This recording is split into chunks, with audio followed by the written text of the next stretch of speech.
इतने सारे पैसे देखने के बाद मोहिनी हैरान रह गई थी। उसे अपनी माँ की आवाज तक सुनाई देनी बंद हो गई थी। दूसरी तरफ प्रमिला हंसते हुए बड़बड़ा रही थी, आखिरकार इस घर का कलंक चला गया। चलो अच्छा ही हुआ, नहीं जाता तो मैं खुद उसे धक्के मारकर निकाल देती। मुफ्त की रोटियां तोड़ रहा था और तो कुछ उसे आता नहीं था। अब मेरी बेटी भी आजाद हो गई। इतना कहकर प्रमिला ने मोहिनी की तरफ देखा और उसके चेहरे पर चिंता के भाव देखते हुए कहा, तो फिक्र मत कर बेटा, मैं तेरे लिए अमीर और हैंडसम लड़का चुनूंगी और तेरी शादी धूमधाम से करवाऊंगी। और अगर कोई नहीं मिला तो राजीव तो जरूर राजी हो जाएगा।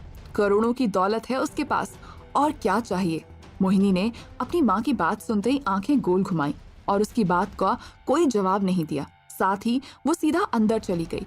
दूसरी तरफ उपमन्यु मोहिनी को इस तरह हैरान देखकर उसके पीछे पीछे उसके कमरे तक चला आया। इतना ही नहीं, यहाँ प्रमोद जी को समझ नहीं आ रहा था कि अचानक अधीर कहाँ जा सकता है। उनकी बात करें तो इस घर में अधीर के अलावा उनकी इज्जत करने वाला तक कोई नहीं था। तभी उन्होंने मन ही मन कहा, घर में ये सब क्या हो रहा है पता नहीं। ये कहकर वो अपने किचन की तरफ चले गए और नाश्ता बनाने की तैयारी करने लगे। लेकिन अब भी उनके दिमाग में अधीर को लेकर सवाल चल रहा था। तभी उन्होंने अपने फोन की स्क्रीन की तरफ देखा। साथ ही उनके मन में दो बातें घूमने लगी। पहली कि उनके दामाद को फोन करना चाहिए या नहीं, और दूसरी क्या प्रमिला की मनोकामना पूरी हो गई थी। आखिरकार उन्होंने फोन उठाया और अधीर का नंबर डायल कर ही लिया, लेकिन उसका number out of coverage area आने लगा था। दूसरी तरफ उपमन्यु अपनी बहन को हैरान देखकर अंदर आया और उस वक्त मोहिनी यहाँ से वहां चक्कर काटते हुए अपने फोन पर किसी से बात कर रही थी। उसकी बातों में हैरत साफ नजर आ रही थी। तभी मोहिनी ने कहा, जल्द से जल्द मुझे बताओ कि इतना पैसा किसने ट्रांसफर किया है। एचआर ने आधी नींद में फोन उठाया और तुरंत कंपनी का अकाउंट खोलते हुए ट्रांसफर करने वाले का नाम देखा। वहां पर अधीर लिखा हुआ था। इसीलिए एचआर ने इन्फॉर्मेटिकली कहा, मैम ट्रांसफर करने वाले का नाम अधीर है। मोहिनी कुछ देर के लिए हैरान हो गई। उसे याद आया कि पिछली रात अधीर ने उससे कहा था, तुम्हारी सारी परेशानियां दूर हो जाएंगी, मैं तुम्हें डिवोर्स दे दूंगा और तुम्हारा टारगेट भी पूरा हो जाएगा। लेकिन इतने पैसे अधीर के पास आए कहाँ से, और उसकी कोई लॉटरी लगी थी क्या? इस ख्याल के साथ मोहिनी ने दोबारा एचआर से कहा, तुमने क्या नाम लिया, एक बार दोबारा बोलो। एचआर को समझ नहीं आ रहा था कि मोहिनी पागलों जैसी हरकत क्यों कर रही थी। इसीलिए उसने अपनी आंखें गोल घुमाई और लंबी सांस लेते हुए कहा, मैडम अधीर। एक बार और अधीर का नाम सुनकर मोहिनी ने फोन डिस्कनेक्ट कर दिया और वो धम से बिस्तर पर बैठ गई।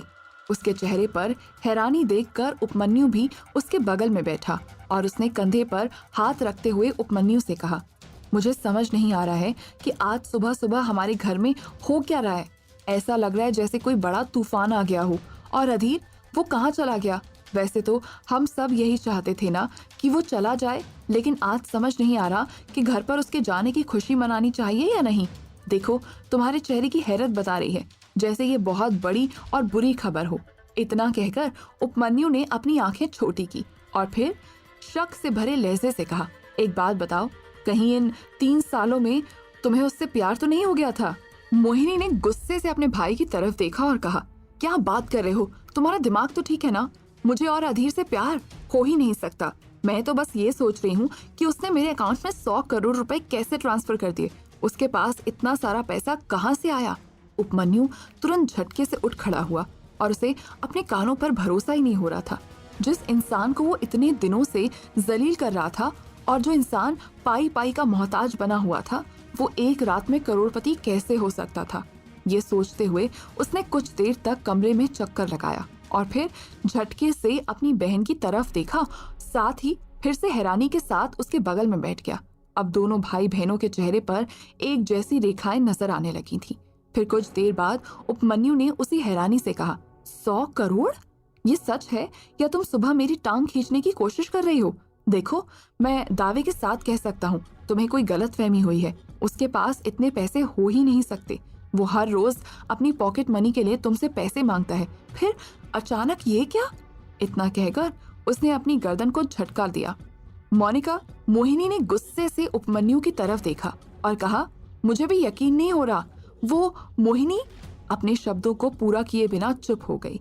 कुछ देर कमरे में सन्नाटा बना रहा। उपमन्यु ने कहा, एक बात बताओ, क्या तुमने उसे डिवोर्स दे दिया है? मोहिनी ने टेबल पर रखे तलाक के कागजातों की तरफ देखकर कहा। नहीं, मैंने उसे डिवोर्स नहीं दिया, लेकिन ये डिवोर्स पेपर साइन करके गया है। उपमन्यु ने कुछ सोचा और टेबल पर रखा हुआ डिवोर्स पेपर उठाकर गौर से उसे देखने लगा।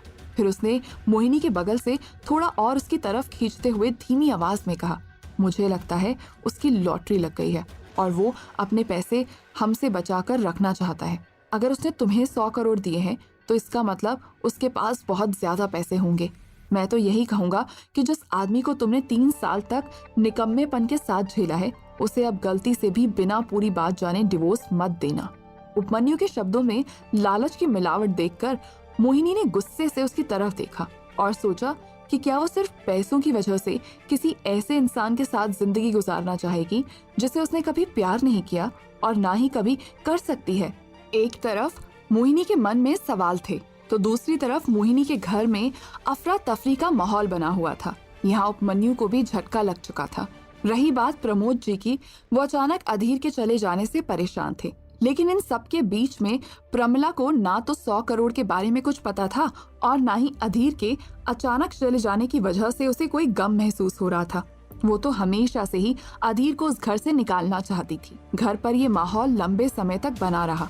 तभी सुबह के 10 बजने को आए। मोहिनी तैयार होकर अपने कमरे से बाहर निकली। आज ना तो उसे सुबह की कॉफी मिली थी और ना ही बिस्तर में नाश्ता, इसीलिए चिड़चिड़ेपन के साथ मोहिनी ने जैसे ही अपनी चप्पल पहनकर 2 कदम आगे बढ़ाए, अचानक उसका पैर जमीन पर पड़ी हुई एक टॉवेल से उलझ गया और वो गिर पड़ी। उसका खून खौल उठा और उसने चिल्लाते हुए कहा, अधीर, क्या तुम्हें मुफ्त की रोटियां तोड़ने के अलावा कुछ नहीं आता? यहाँ पर ये तौलिया क्यों पड़ा हुआ है? इसे कौन उठाएगा? जैसे ही मोहिनी ने अपनी बात खत्म की तो उसे एहसास हुआ कि अधीर घर पर नहीं है। ये सोचकर उसने लंबी सांस ली और वो जमीन पर हाथ टिकाते हुए उठ खड़ी हुई। हालांकि उसे चोट नहीं आई थी, लेकिन ये उसके लिए एक अजीब सा पल था। पहली बार उसे महसूस हुआ था कि जिस इंसान को वो अपनी जिंदगी में सबसे निकम्मा समझती आई थी, आज उसके बिना उसका गुजारा चलना मुश्किल हो रहा था। इसी सोच के साथ मोहिनी उठकर कमरे से बाहर निकली। दरवाजे के पास पहुंचते ही प्रमिला ने उसे नाश्ता करने के लिए कहा, लेकिन मोहिनी बिना कुछ खाए पिए ही घर से बाहर निकल गई। जब वो कार के पास पहुंची तब उसे याद आया कि वो कार की चाबी अंदर ही भूल आई है। यहाँ पर भी एक बार और उसके अंदर अधीर के लिए गुस्सा उमड़ पड़ा और उसने जमीन पर पैर पटकते हुए अपनी चिढ़ को निकाला।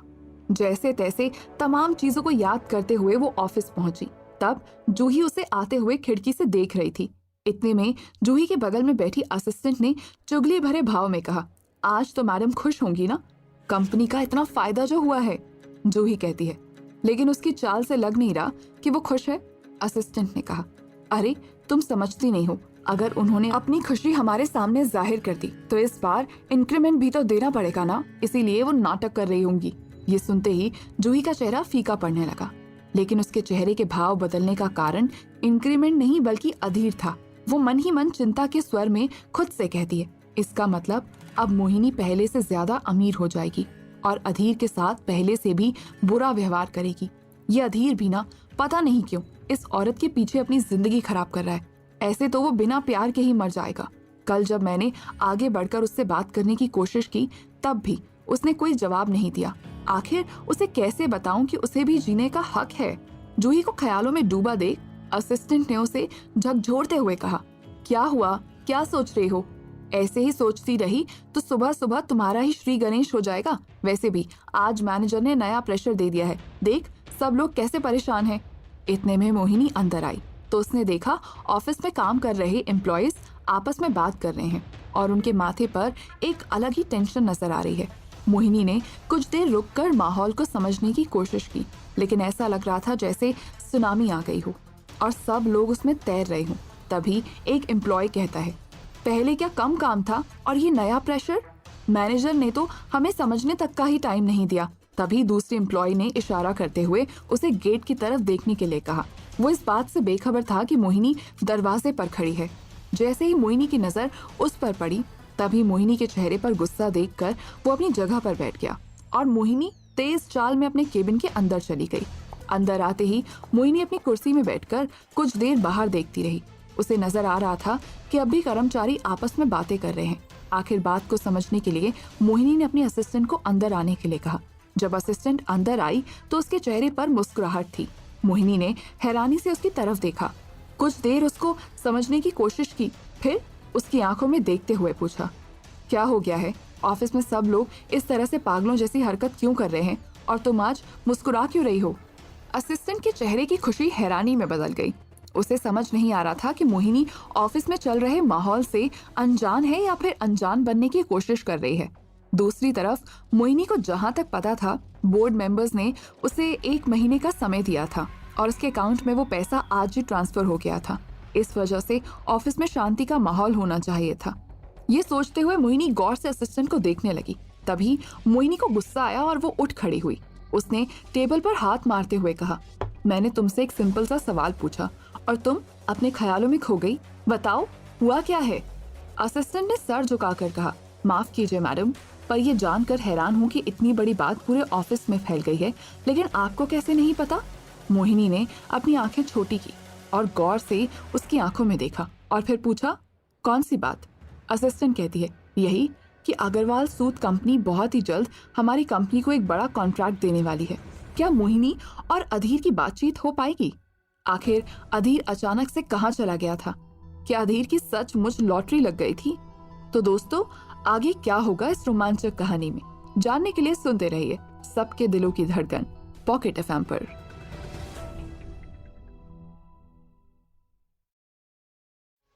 अग्रवाल सूद, जो कि इंडिया की ही नहीं बल्कि वर्ल्ड की टॉप कंपनियों में से एक है। अग्रवाल सूद का कॉटन सारी दुनिया में फेमस है। इसीलिए असिस्टेंट की बात सुनकर मोहिनी को अपने कानों पर भरोसा ही नहीं हुआ। वो मन ही मन सोचने लगी, क्या ये कोई इत्तेफाक है या कैसे हो सकता है ये? वैसे तो इस कॉन्ट्रैक्ट को पाने के लिए मोहिनी ने कई मेल्स किए थे, पर उसे कभी कोई रिप्लाई नहीं मिला था। आज ये कैसे हुआ? एक तरफ मोहिनी के मन में कई सवाल चल रहे थे, दूसरी तरफ असिस्टेंट को इस तरह चुपचाप वहां खड़े रहना अजीब लग रहा था।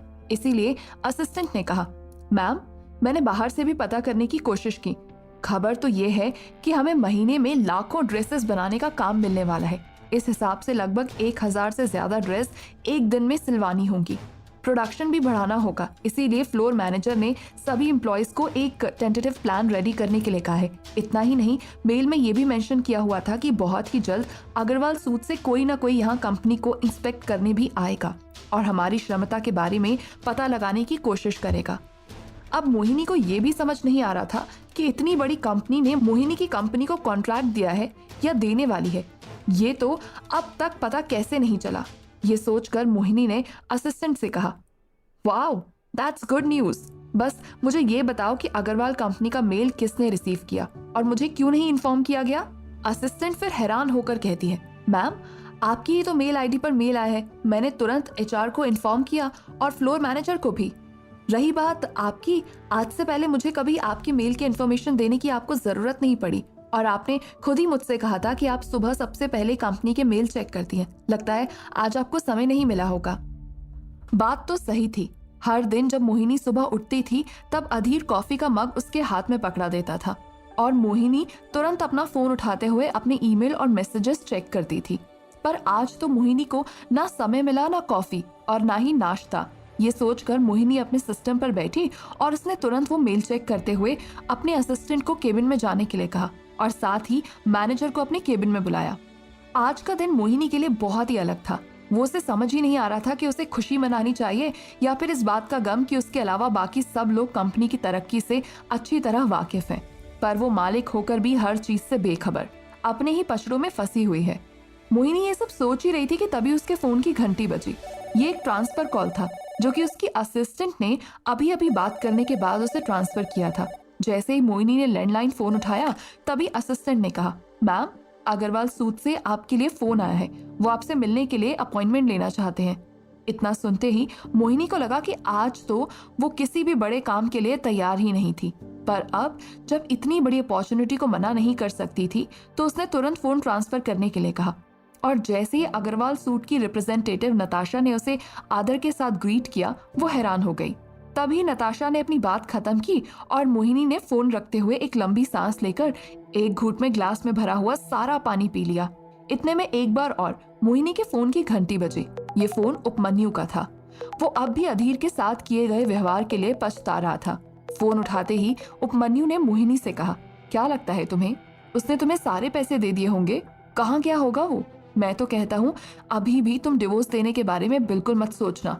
मोहिनी लंबी सांस लेते हुए कहती है, आज मैं पहले से बहुत परेशान हूँ। इन सब बातों के लिए मेरे पास बिल्कुल भी समय नहीं है। इतना कहते ही मोहिनी ने फोन डिस्कनेक्ट कर दिया। तभी वो अपने कहे गए शब्दों के बारे में सोचने लगी। वैसे तो मोहिनी को अधीर से कोई लगाव नहीं था, लेकिन वो डिवोर्स देने के बाद कॉन्सिक्वेंसेस के बारे में सोच रही थी। उसके दिमाग में राजीव के शरारती एफर्ट घूमने लगे। मोहिनी की नजर से देखें तो ऐसा कोई भी पल नहीं था जब राजीव ने मोहिनी के साथ फ्लर्ट न करने से खुद को रोका हो। मोहिनी को पता था कि अगर वो आज डिवोर्स पेपर को साइन कर देगी तो राजीव तुरंत शगुन लेकर उसके घर आ जाएगा। ऐसे में प्रमिला तो पहले से ही इस घड़ी की राह देख रही थी। वो दिन रात यही प्रार्थना करती थी कि जल्द से जल्द मोहिनी का डिवोर्स हो जाए और मोहिनी राजीव से शादी कर ले। पता नहीं राजीव ने प्रमिला पर ऐसा कौन सा जादू किया था जिसकी वजह से वो राजीव को अपना दामाद मानती थी। इतना सब कुछ सोचने के बाद मोहिनी ने अपने फोन की तरफ देखा और तुरंत फोन उठाते हुए अधीर का नंबर डायल कर दिया। दिल्ली शहर, सुबह का समय, दिसंबर का महीना। दिल्ली की सड़कों में कोहरा मचा हुआ था। एक तरफ गाड़ियों का शोर था तो दूसरी तरफ अफरा तफरी का माहौल। ऐसे में 11 बजे का सूरज आसमान में नजर नहीं आ रहा था। शोर और कोहरे की लड़ाई से बेखबर अधीर धौला कुआं के आलिशान 5 स्टार ताज होटल में स्वीट रूम में अपनी जिंदगी का आनंद उठा रहा था। वो इतनी गहरी नींद में सोया था कि उसे देखकर कोई भी कह सकता है जैसे उसने काफी बड़े काम को अंजाम देकर एक बड़ी जीत को हासिल कर लिया हो। उसका फोन बिस्तर के नीचे पड़ा हुआ था और काफी देर से बजते बजते स्विच ऑफ हो गया था। लेकिन इतना कुछ होने के बाद भी अधीर के कानों में जू तक नहीं रहेगी। इतने में अचानक दरवाजा खटखटाने की आवाज आने लगी, लेकिन अधीर को वो भी नहीं सुनाई दी। उसे सब कुछ सपने जैसा लग रहा था। जब आवाज धीरे धीरे तेज होती गई तभी अधीर को महसूस हुआ कि कोई दरवाजे की तरफ डोर अनलॉक करने का इंतजार कर रहा है। अधीर गहरी नींद से उठकर खड़ा हुआ। उसने टेबल पर रखा हुआ पानी का ग्लास उठाया और एक सांस में सारा पानी पी गया। फिर लड़खड़ाते हुए दरवाजे की तरफ गया। उसने डोर हॉल से बाहर देखने की कोशिश की तो उसे नजर आया कि 2 बॉडीगार्ड दरवाजे से कुछ ही दूरी पर खड़े थे। साथ ही उनमें से एक कदम आगे एक लड़की बाहर खड़ी बेसब्री से दरवाजा खुलने का इंतजार कर रही थी। उस लड़की को देखते ही अधीर के चेहरे पर मुस्कुराहट आ गई। अधीर ने तुरंत दरवाजा खोला और स्वागत करते हुए कहा, dear Natasha, long time no see. लाल रंग का गाउन पहने जो लड़की दरवाजे पर खड़ी थी उसने कॉन्फिडेंट के साथ आगे कदम बढ़ाया और अधीर को गले लगा लिया और फिर अधीर ने उसे अंदर आने के लिए कहा। तभी दोनों गार्ड बाहर दरवाजे पर खड़े रहे और नताशा जाकर अधीर के बिस्तर पर बैठी। उसने अधीर से कहा, उस परिवार में मुझे तुम्हारे अलावा और किसी पर भरोसा नहीं था और तुमने भी इन 3 सालों में मुझे एक बार कांटेक्ट करने की कोशिश नहीं की। अधीर हंसा और उसने कहा, लेकिन तुम्हें तो तुम पर भरोसा है, इसीलिए उन्होंने सारा बिजनेस तुम्हारे हाथ में दे दिया है ना? मुझे जानकर खुशी हो रही है कि तुम काफी अच्छी तरह से उनका बिजनेस संभाल रही हो। नताशा कहती है, अब वो उनका नहीं तुम्हारा बिजनेस है भाई। अधीर चौंक उठा और उसने खड़े होकर कहा, मतलब क्या दादाजी इतनी आसानी से मान गए? नताशा उठी और उसने हाथ बांधते हुए हंसकर कहा, दादाजी कभी आसानी से मानते हैं? उन्होंने मोहिनी कॉरपोरेशन को एक नया काम देने की कोशिश की है। शायद इसी बहाने वो तुम दोनों को एक बार फिर से एक साथ खड़ा करना चाहते हैं। उन्हें हमेशा से पता था कि ये शादी कभी मुकम्मल नहीं हो पाएगी, पर मुझे समझ नहीं आता कि तुम 3 सालों तक उनकी इतनी ज्यादती कैसे झेलते रहे। अधीर कहता है, सच कहूँ तो इन 3 सालों में मेरी जिंदगी भी बुरी नहीं थी। मैं बस चुप रहता था और इन 3 सालों में मेरे अंदर जो पेशेंस लेवल बन पाया वो कभी नहीं बन सकता था। वैसे तो अधीर नताशा को अपनी बहन कहता था, लेकिन नताशा अग्रवाल परिवार में सालों से काम कर रहे भोला सिंह की इकलौती बेटी थी। भोला सिंह और उसकी बीवी बचपन में ही चल बसे और उसके बाद दादाजी ने उसे अपनी बच्ची की तरह पाला, लेकिन परिवार के बाकी लोग उसे हाय नजर से ही देखते थे। पर अधीर की बात करें तो उसके मन में नताशा को लेकर कोई कुरूपता नहीं थी। जब वो बड़ा हो रहा था तब उसके सामने उसकी उम्र की घर पर एक ही लड़की थी और वो थी नताशा। इसीलिए दोनों का बचपन एक साथ ही गुजरा। वैसे देखा जाए तो दादाजी ने भी नताशा को अपने बच्चों की तरह ही प्यार दिया था। उसकी देख रेख में कोई भी भेदभाव ही नहीं किया। उसे उसी स्कूल में डाला जिस स्कूल में उन्होंने अपने बाकी बच्चों और पोते पोतियों को पढ़ाया था। साथ ही कंपनी में भी उसे काम करने के लिए इजाजत दे दी। आज के दिन देखा जाए तो नताशा उस कंपनी को काफी बेहतर तरीके से संभाल रही थी। दूसरी तरफ अधीर ने जब सारी बात समझी तब उसने नताशा से पूछा, हालांकि 3 साल पहले दादाजी ने मुझसे वादा किया था कि वो मेरा अकाउंट ओपन कर देंगे, लेकिन कंपनी को लेकर कोई बात नहीं हुई थी और ना ही मोहिनी कॉर्पोरेशन को लेकर कोई बात हुई थी। लगता है वो मुझे फिर से किसी नए जाल में फंसाना चाहते हैं। नताशा कहती है, मैं मानती हूँ एक तरफ तुम जाल में फंस जाओगे, लेकिन दूसरी तरफ अग्रवाल सूद तुम्हारे नाम पर हो जाएगा। अब बताओ, तुम्हें पावर चाहिए या फिर आजादी? नताशा के सवाल ने अधीर को कंफ्यूज कर दिया था, लेकिन अधीर के सामने दादाजी सिर्फ एकमात्र चुनौती नहीं थे। वहां राजीव अपने ऑफिस में केबिन में बैठा मोहिनी के खिलाफ प्लानिंग और प्लॉटिंग में लगा हुआ था। उसे लग रहा था कि 1 महीने बाद सब कुछ उसके हाथ में आने वाला है। इसी खुशी में वो पार्टी भी देना चाह रहा था। तभी अचानक सामने से एक लड़की की आवाज आई और उस लड़की ने कहा, मुझे आपका सारा प्लान चौपट होता हुआ नजर आ रहा है। यह आवाज सुनकर राजीव झटके से खड़ा हुआ और उसने ऊंची आवाज में कहा, क्या मैं तुम्हें ऐसी खबर सुनाने के लिए डबल सैलरी देता हूँ? एक सैलरी तो तुम्हें मोहिनी कॉर्पोरेशन से मिलती है, तुम्हें वहां क्यों रखा है, बोलो? तब उस लड़की ने कहा, अगर आप मुझसे सिर्फ खुशखबरी सुनना चाहते हो तो फोन रख दो, क्योंकि आज मेरे पास आपको सुनाने के लिए कोई भी अच्छी खबर नहीं है। राजीव ने कहा, जो है वो सुनाओ। तभी वो लड़की कहती है, रातों रात किसी ने मोहिनी के अकाउंट में 100 करोड़ का फंड ट्रांसफर किया है और आज ही उन्हें अग्रवाल सूद से एक बड़ा कॉन्ट्रैक्ट भी मिल रहा है। मुझे नहीं लगता इसके बाद उन्हें आपकी कोई जरूरत पड़ेगी। रही बात अधीर की, मैंने बहुत देर तक उसे खिड़की से देखने की कोशिश की, लेकिन अब तक वो नजर नहीं आया। 12 बजने को आए हैं। इतने में राजीव चिल्लाया और उसने कहा, जूही मेहरा, तुम अपनी सुंदरता का अगर इतना सा भी फायदा नहीं उठा पा रही हो तो तुम्हें अपनी जवानी पर शर्म आनी चाहिए। राजीव की इतनी बात सुनते ही जूही ने गुस्से में कहा, हमारे बीच में बहुत पहले एक सौदा हुआ था। अगर मुझे पता होता कि आगे चलकर आप मेरे साथ ऐसा व्यवहार करने वाले हैं तो वो डील कब का कैंसिल कर देती मैं। कुछ देर रुककर जूही ने फिर से कहा, अभी भी कुछ नहीं बिगड़ा है। मैं चाहूँ तो बैकअप कर सकती हूँ और मुझे ब्लैकमेल करने की सोचना भी मत, क्योंकि जिस तरह आप मेरी सच्चाई जानते हैं उसी तरह मैं भी आपकी सच्चाई जानती हूँ। इतना कहकर जूही ने फोन डिस्कनेक्ट कर दिया और वो वर्क स्पेस की तरफ चली गई। उस वक्त जूही मन ही मन सोच रही थी कि भले ही उसने राजीव के साथ ये सौदा पैसे के लिए किया था, लेकिन उसे पता नहीं था कि गुजरते वक्त के साथ साथ वो अधीर को पसंद करने लगेगी। इसके साथ ही उसे अधीर से जितना लगाव था वो मोहिनी से उतना ही नफरत करती थी। क्या जूही राजीव के लिए काम करना बंद कर देगी? क्या जूही की हरकत के बारे में मोहिनी को पता चल जाएगा? आखिर अधीर क्या फैसला लेगा? तो दोस्तों, आगे क्या होगा इस रोमांचक कहानी में, जानने के लिए सुनते रहिए सबके दिलों की धड़कन पॉकेट एफएम पर। वैसे तो दिन कहाँ गुजर जाता था और रात कहाँ बीत जाती थी, ये बात किसी को पता नहीं थी, लेकिन आज के दिन एक एक घंटा भी सबके लिए रोमांच से भरा हुआ था। घर पर प्रमिला बार बार अधीर को फोन लगाकर ये जानने की कोशिश कर रही थी कि आखिर डिवोर्स का क्या स्टेटस है।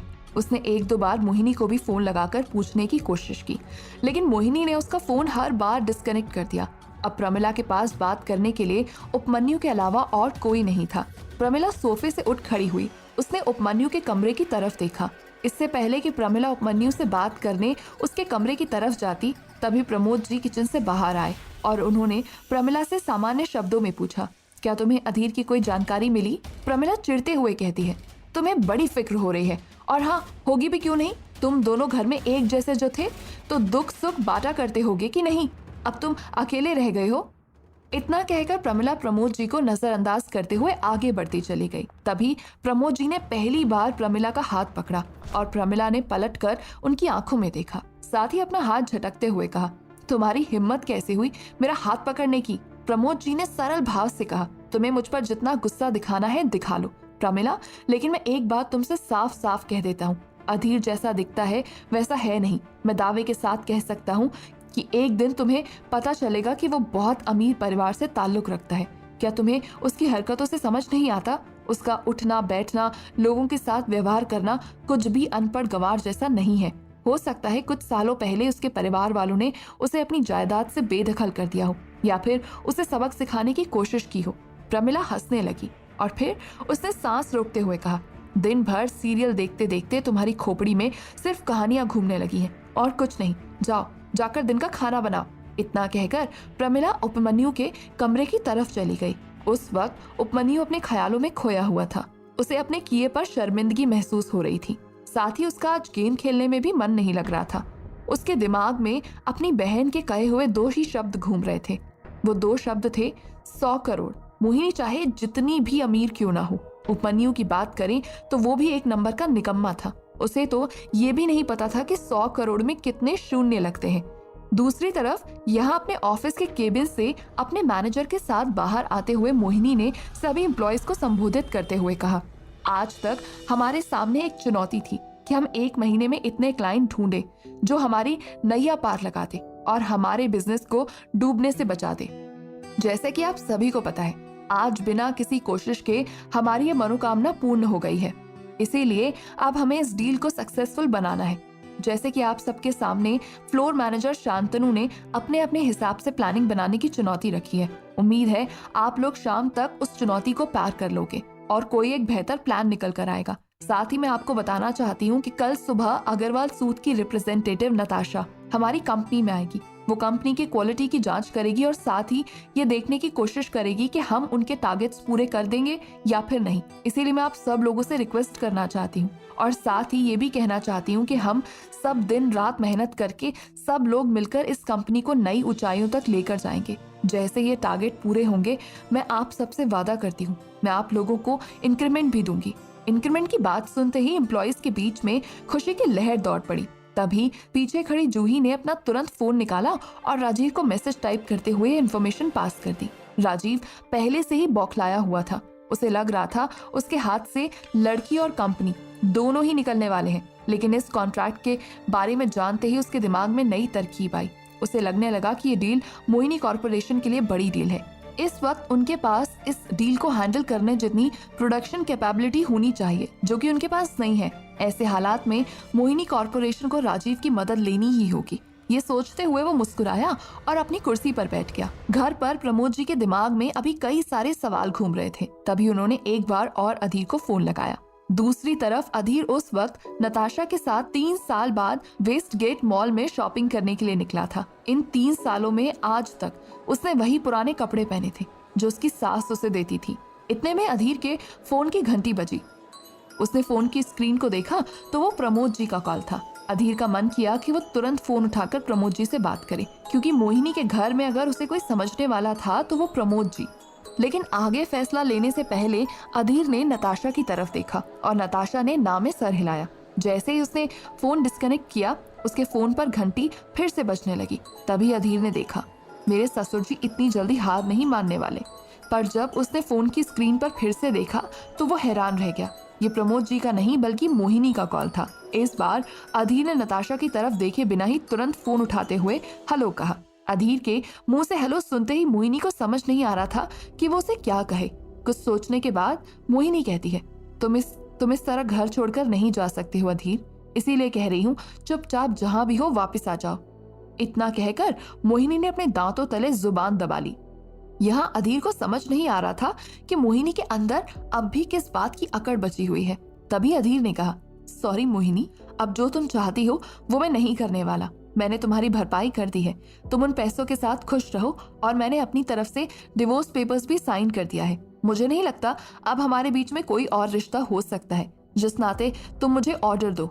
मोहिनी कहती है, रिश्ता तो पहले भी नहीं था, लेकिन फिर भी तुम निभा रहे थे ना, फिर एक रात में ऐसा क्या बदल गया? अधीर कहता है, मैं इन सब बातों का जवाब नहीं दे पाऊंगा। तभी मोहिनी ने एक लंबी सांस ली और फिर से पूछा, ठीक है, अगर तुम इसका जवाब नहीं दे सकते तो बस मुझे इतना बता दो, तुम्हारे पास इतने पैसे आए कहाँ से? अधीर कहता है, अब जब तुम्हारी जिंदगी अच्छे से चल रही है, फिर बार बार इस तरह के सवाल पूछकर उसे खराब करना क्यों चाहती हो? मुझे पता है आज या कल हमें कोर्ट में एक साथ पेश होना होगा, तभी हमारा डिवोर्स हो पाएगा, तभी मैं तुमसे मिलूंगा। मोहिनी ने कहा, ठीक है, अगर तुम्हें ऐसा करना है तो ऐसा ही सही, लेकिन इससे पहले तुम्हें कल सुबह मुझे ऑफिस में आकर मिलना होगा। उसके बाद हम कोर्ट के लिए निकलेंगे। इतना तो तुम कर ही सकते हो ना? 3 सालों के रिश्ते में मोहिनी ने अधीर से कुछ नहीं मांगा था। मोहिनी के लिए अधीर जो कुछ भी करता था अपनी मर्जी से करता था, इसीलिए उसे मोहिनी को मना नहीं किया और कहा, ठीक है, मैं तुम्हें कल सुबह मिलता हूँ। तब मोहिनी ने एक लंबी सांस ली और थैंक यू कहते हुए फोन को डिस्कनेक्ट किया। शाम होते ही सभी एम्प्लॉयज की मीटिंग हुई। सब ने अपने अपने प्लान्स मोहिनी के सामने रखे। मोहिनी ने उनमें से बेस्ट 5 प्लान्स को सिलेक्ट करके मैनेजर को मेल करने के लिए कहा। फिर शाम होते ही मोहिनी ऑफिस से निकलकर घर के लिए चली गई। आज का दिन मोहिनी के लिए बहुत ही अलग था। ना तो उसे सुबह की कॉफी हाथ में मिली और ना ही दिन का खाना। ऑफिस में अब शाम को घर जाने के बाद वो अपने कमरे में गई तो उसे अपना कमरा भी बिखरा हुआ मिला। वैसे तो मोहिनी सुबह अपने कपड़े सिलेक्ट करने में पूरा कमरा तहस नहस कर देती थी, लेकिन अधीर उसकी हर एक चीज को जगह पर रख देता था और रात होते ही बिस्तर में उसे खाना ला कर देता था। अधीर के ना होने पर आज 3 सालों में पहली बार मोहिनी का पूरा परिवार डाइनिंग टेबल पर एक साथ बैठकर खाना खाने वाला था। तभी प्रमोद जी खाना लेकर आए। मोहिनी ने पहली बार अपने पापा को इतना काम करते हुए देखा और कहा, पापा घर पर नौकर नहीं है क्या? आप ये सब क्यों कर रहे हैं? बैठिए और हमारे साथ खाना खाइए। प्रमोद जी हंसे और उन्होंने कहा, बेटा ये काम तो मैं हर रोज करता हूँ, आज कौन सी नई बात है?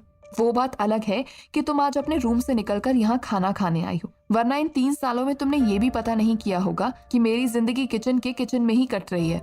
इतने में प्रमिला चिल्लाते हुए बोल पड़ी, कहना क्या चाहते हो तुम? बेटी के सामने ऐसी बातें क्यों कर रहे हो? क्या हमने तुम्हें किचन में रहने के लिए कहा है? तुम अपनी मर्जी से दिन भर किचन में रहते हो और खाना बनाते रहते हो। आज प्रमोद जी भी चुप नहीं रह सके। उन्होंने पहली बार अपना गुस्सा दिखाते हुए कहा, हाँ मैं अपनी मर्जी से किचन में रहता हूँ, क्योंकि बाहर तो चुगलियों के अलावा और कुछ होता नहीं है। या तो अधीर की टांग खींची जाती थी, या फिर मेरे बारे में बुरा भला कहा जाता था, या फिर मेरी बेटी के पैसों से ऑनलाइन शॉपिंग पर शॉपिंग की जाती थी। उसके अलावा कुछ आता है तुम्हें? 3 साल पहले जब मेरी बेटी की शादी नहीं हुई थी, तब कम से कम मेरे पास कोई था जिससे मैं बात कर सकूं। प्रमोद जी बोलते बोलते रो पड़े और फिर सीधा किचन की तरफ चले गए।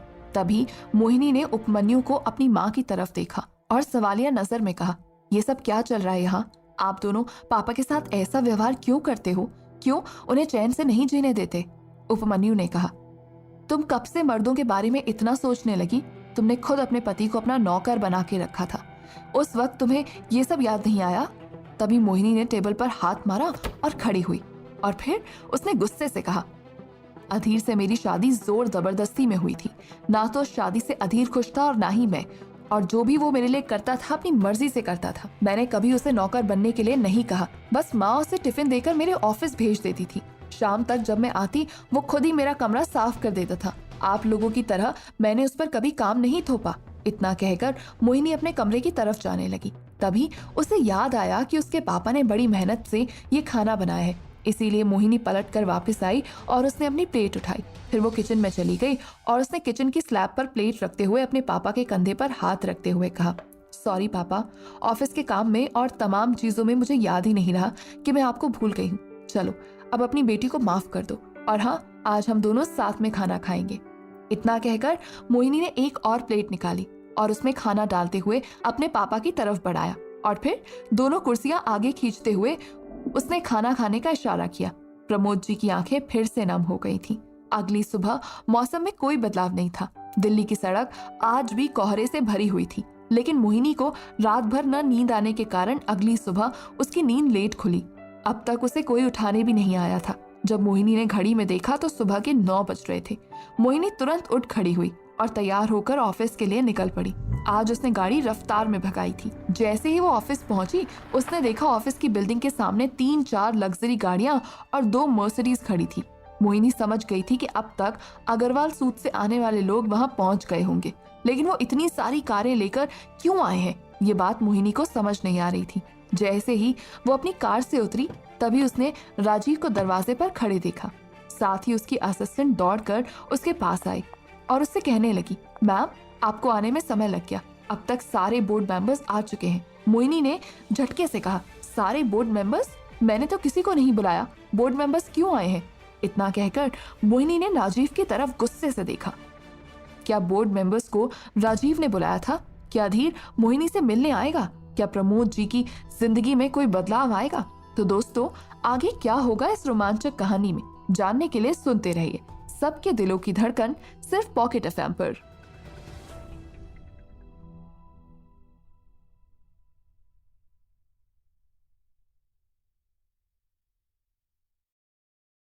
असिस्टेंट मोहिनी की बात का कोई जवाब नहीं दे सकती थी, इसीलिए वो चुपचाप उसकी शक्ल ताक रही थी। मोहिनी ने सीधे शब्दों में कहा, तुम अंदर जा सकती हो। मोहिनी के मुंह से ये सुनते ही असिस्टेंट को राहत महसूस हुई और वो तेज चाल में कंपनी के अंदर चली गई। तभी मोहिनी ने पहली बार तेवर दिखाते हुए अपने हाथ बांधे और राजीव से पूछा, क्या मैं जान सकती हूँ राजीव, बोर्ड मेंबर्स को किसने बुलाया? मोहिनी ने राजीव से सीधा सवाल किया था। वैसे ही मोहिनी के दिमाग में काफी सारी चीजें एक साथ चल रही थी और अब इस वक्त वो राजीव के साथ ऐसा व्यवहार नहीं कर सकती थी। लेकिन राजीव की नजर देखें तो मोहिनी अब भी उसके लिए उतनी ही यूजफुल थी जितनी कि पहले। उसका लालच इतनी जल्दी हार नहीं मानने वाला था। इसीलिए राजीव एक कदम आगे आया और उसने अपने हाथों से मोहिनी की बाहों को पकड़ते हुए कहा, देखो मोहिनी, बोर्ड मेंबर्स तुम पर या मुझ पर कितना ही क्यों नहीं चिल्लाएं, उन्होंने समय समय पर हमें सपोर्ट किया है। आज जब कंपनी को बड़ी डील मिल गई है तो क्या तुम उन्हें भूल जाओगी? नहीं ना। मोहिनी को समझ नहीं आया राजीव को डील के बारे में किसने बताया। मेल तो सीधा मोहिनी की ईमेल आईडी पर आया था और उसे उसकी असिस्टेंट ने पढ़कर अब तक सिर्फ फ्लोर मैनेजर और बाकी के एम्प्लॉयज को शेयर किया था, लेकिन बोर्ड मेंबर्स के सामने उसकी बात होने के बारे में कोई चर्चा नहीं हुई थी। फिर राजीव तक ये बात किसने पहुंचाई? मोहिनी ये सब सोच ही रही थी कि तभी राजीव ने मोहिनी के सामने चुटकी बजाते हुए कहा, क्या हुआ मोहिनी, किन ख्यालों में खो गई हो? सब ठीक तो है ना? तुम कहो तो बोर्ड मेंबर्स से मैं बात कर लूंगा। उस वक्त राजीव की आंखें साफ बता रही थी कि डील की सच्चाई को रिवील करके वो अपनी पावर मोहिनी को दिखाना चाहता है। एक पल के लिए मोहिनी का गुस्सा 7वें आसमान में पहुंचा, लेकिन फिर उसने सोचा कि अब जो होना है वो हो चुका है। और रही बात राजीव की, भले आज 100 करोड़ की मदद मोहिनी को कहीं और से मिल गई, लेकिन राजीव ने उसे समय समय पर काफी पैसा दिया था, इसीलिए वो राजीव के ऊपर सारा गुस्सा नहीं निकाल सकती थी। मोहिनी ने राजीव से कहा, शायद तुम ठीक कह रहे हो, मुझे बोर्ड मेंबर्स के साथ बात करनी ही पड़ेगी। राजीव ने जबरदस्ती मोहिनी के कंधे पर हाथ रखा और कहा, मैंने तुम्हें कभी अकेला नहीं छोड़ा है मोहिनी, इसीलिए ये मत कहो कि सिर्फ तुम्हें बात करनी पड़ेगी, हम दोनों मिलकर बात करेंगे। आखिर मोहिनी कॉर्पोरेशन में मेरा भी तो कुछ हक है। राजीव के हाथ की तरफ देखते हुए मोहिनी ने सस्पिशियस मन ही मन सोचा कि ये ऐसी बातें करके क्या जताने की कोशिश कर रहा है। वैसे तो इस वक्त मोहिनी को बोर्ड मेंबर्स से ज्यादा अग्रवाल सूद की फिक्र थी। इसके साथ ही आज पहली बार वो अधीर के साथ खुलकर बात करना चाहती थी कि उसे अधीर से क्या मदद चाहिए। इतने में मोहिनी ने एक बार राजीव की तरफ देखा और कहा, ठीक है, हमें अंदर चलना होगा। राजीव ने उसके कंधे को थपथपाया और कहा, तुम जाओ, मैं एक जरूरी कॉल करके आता हूँ। राजीव की इस बात से मोहिनी को रिलीफ महसूस हुआ। वो तुरंत अंदर चली गई। तेज चाल में अपने केबिन की तरफ जाते हुए मोहिनी ने असिस्टेंट को इशारा करके केबिन के अंदर आने के लिए कहा। जब असिस्टेंट अपनी जगह से उठ खड़ी हुई तभी जूही ने धीमी आवाज में असिस्टेंट से पूछा, क्या हुआ मैडम, बहुत गुस्से में नजर आ रही हैं। बात की शुरुआत करके जूही धीरे धीरे अधीर के बारे में पूछने ही वाली थी कि असिस्टेंट ने उसे नजरअंदाज किया और सीधा केबिन की तरफ चली गई। दरवाजे के बाहर उसने देखा कि मोहिनी केबिन के अंदर यहाँ से वहां चक्कर लगा रही थी। तभी असिस्टेंट ने दरवाजा खोला और अंदर जाकर मोहिनी के सामने खड़ी हो गई। मोहिनी उसके करीब गई और हाथ बांधते हुए उसने असिस्टेंट की आंखों में देखकर कहा, सबसे पहले तुमने मेरा मेल पढ़ा है ना? इतना कहकर मोहिनी ने अपनी आंखें छोटी की और असिस्टेंट ने पूरे कॉन्फिडेंस के साथ उसकी बात का जवाब देते हुए कहा, आप सही समझ रही हैं, सबसे पहले मेल मैंने ही पढ़ा था, उसके बाद मैंने आपको बताया। मोहिनी ने दांत पीसते हुए पूछा, क्या मैं जान सकती हूँ कि उस सब में सिर्फ ऑफिस के ही कर्मचारी आते हैं या फिर बोर्ड मेंबर्स और राजीव भी शामिल है? असिस्टेंट ने झटके से मोहिनी की तरफ देखा। उसकी आंखों में डर नजर आ रहा था। तभी असिस्टेंट ने कहा, मैम, मैं आपके साथ पिछले 7 सालों से काम कर रही हूँ। अब तक मुझे ये बात तो अच्छी तरह से पता है कि इतनी बड़ी डील का मेल मुझे किसके साथ शेयर करना चाहिए, किसके साथ नहीं। सच कहूँ तो मैंने वर्बली और ऑफिशियली सिर्फ और सिर्फ फ्लोर मैनेजर से इस बारे में बात की थी। उसके बाद फ्लोर मैनेजर ने मेरे साथ सबके सामने आकर सबको संबोधित करते हुए उन्हें उनका काम समझाया ताकि जब आप ऑफिस आए तो सब तैयार रहें। मोहिनी असिस्टेंट की बात को समझ पा रही थी, लेकिन उसके लिए जानना बहुत जरूरी था कि आखिर ऑफिस से कौन राजीव को रिपोर्ट कर रहा है। तब मोहिनी अपने कमर में हाथ लगाते हुए असिस्टेंट से कहती है, देखो, मैं तुम पर शक नहीं कर रही हूँ, लेकिन मैं इतनी बड़ी डील की मीटिंग करने से पहले बोर्ड मेंबर्स का इंटरफेरेंस बिल्कुल नहीं चाहती, पर मैं क्या करूँ? ऑफिस से किसी ने राजीव को ये खबर बता दी और राजीव पूरी बारात लेकर आ गया है। तुम्हें पता है ना कि मैं कितना पेशेंस रख के इस कंपनी को चलाने के लिए राजीव से डील कर रही हूँ। अगर ऐसे में उसे कोई खबर दे दे तो मेरा काम चौपट हो जाएगा। असिस्टेंट ने इस पर कोई जवाब नहीं दिया, लेकिन उसे भी ये बात अजीब लग रही थी कि बोर्ड मेंबर्स इतनी सुबह ऑफिस कैसे पहुंच गए। साथ ही सभी बोर्ड मेंबर्स अपनी महंगी से महंगी कार लेकर आए थे। इससे साफ पता चल रहा था कि वो अग्रवाल सूद से डायरेक्ट डील करना चाहते हैं। दूसरी तरफ बाहर खड़ा राजीव अपने फोन पर एक नंबर डायल करता है और बेसब्री से बड़बड़ाता है, जल्दी फोन उठाओ यार। इतने में राजीव के कानों में आवाज आई, हेलो मिस्टर राजीव, हम ऑफिस में पहुंच गए हैं। राजीव कहता है, मेरी बात को कान खोल कर सुनिए मिस्टर चड्ढा, हो सकता है कि मोहिनी हम सबको चकवा देने की कोशिश करे, क्योंकि ये डील उसे डायरेक्ट मिली है और उसके पास बहुत ज्यादा पैसे भी आने वाले हैं। धीरे धीरे अगर वो सारे शेयर्स अपने हाथ में ले लेगी तो हमारे पास कुछ नहीं बचेगा। बाकी अग्रवाल सूद के साथ बिजनेस कौन नहीं करना चाहता। हमने बहुत बुरे समय में इस कंपनी का साथ दिया है, तो उसके अच्छे दिन आने के बाद प्रॉफिट शेयरिंग का मौका भी तो हमें मिलना चाहिए। मीटिंग के समय हम हमेशा की तरह अच्छाई और बुराई का पलड़ा सामान्य रखेंगे और कोशिश करेंगे कि एक दूसरे का साथ दे पाएं। अब तक हमें ये भी नहीं पता कि अग्रवाल सूद किस तरह से काम करता है। अपनी पूरी बात समझाने के बाद राजीव ने फोन रखा और वो अंदर चला गया। दूसरी तरफ नताशा मोहिनी के ऑफिस के लिए निकल रही थी। तभी उसके फोन में एक मैसेज आया। नताशा ने तुरंत मैसेज देखा। वो वीडियो मैसेज था। जब नताशा ने डाउनलोड करके देखा तो वो हैरान रह गई, क्योंकि उसे सीसीटीवी वीडियो में मोहिनी कॉर्पोरेशन के कॉन्फ्रेंस रूम में सभी बोर्ड मेंबर्स बैठे हुए नजर आ रहे थे। अब वो समझ गई थी कि उसे क्या करना है। तभी उसने तुरंत एक नंबर डायल किया और फोन पर अपना पूरा प्लान समझाते हुए केबिन से बाहर निकल गई। पार्किंग एरिया में जाते हुए कार में बैठने से पहले एक असिस्टेंट भागता हुआ नताशा के पास आया और उसने नताशा के हाथ में फाइल पकड़ा दी। तभी नताशा ने कहा, इस फाइल में पूरी रिपोर्ट प्रूफ के साथ है ना? असिस्टेंट ने हाँ में सर हिलाते हुए कहा, अगर वो लोग इस डील से ना माने तो इसमें उनके खिलाफ किए हुए कामों की चार्जशीट है, जिसे हुक्म के इक्के की तरह उनके सामने पेश किया जा सकता है। नताशा मुस्कुराई और उसने असिस्टेंट से कहा, गुड जॉब।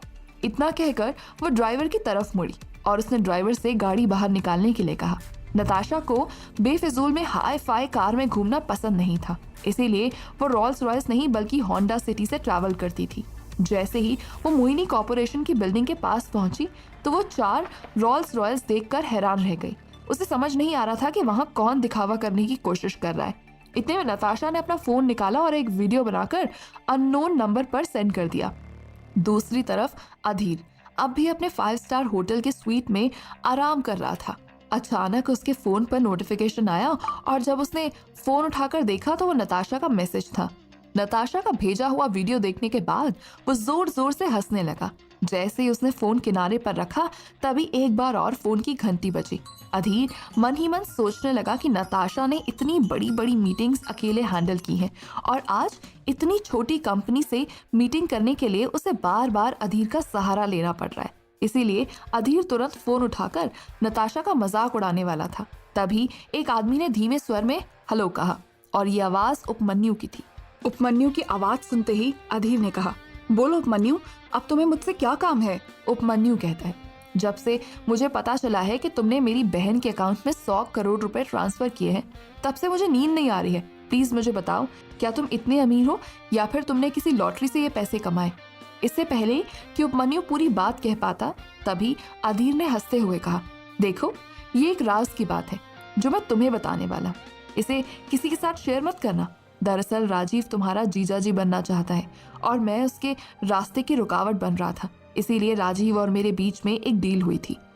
राजीव ने मुझे 10 लाख रुपए देने का वादा किया था और बदले में मुझे एक छोटा सा काम और तुम्हारी बहन के डिवोर्स पेपर में साइन करने के लिए कहा था और उसने जो कहा मैंने वो कर दिया।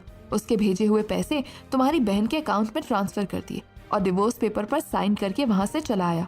अधीर की बात पूरी सुनते ही उपमन्यु का सर घूम गया और उसने बिना कुछ कहे फोन डिस्कनेक्ट कर दिया।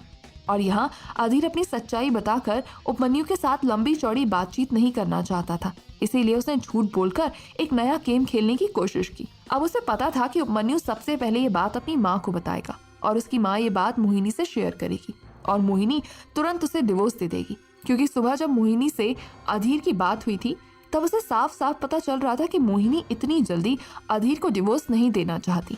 एक तरफ अधीर ने अपनी चाल चली थी, दूसरी तरफ नताशा अपने साथ आए 2 गार्ड के साथ मोहिनी कॉर्पोरेशन के ऑफिस में एंटर हुई।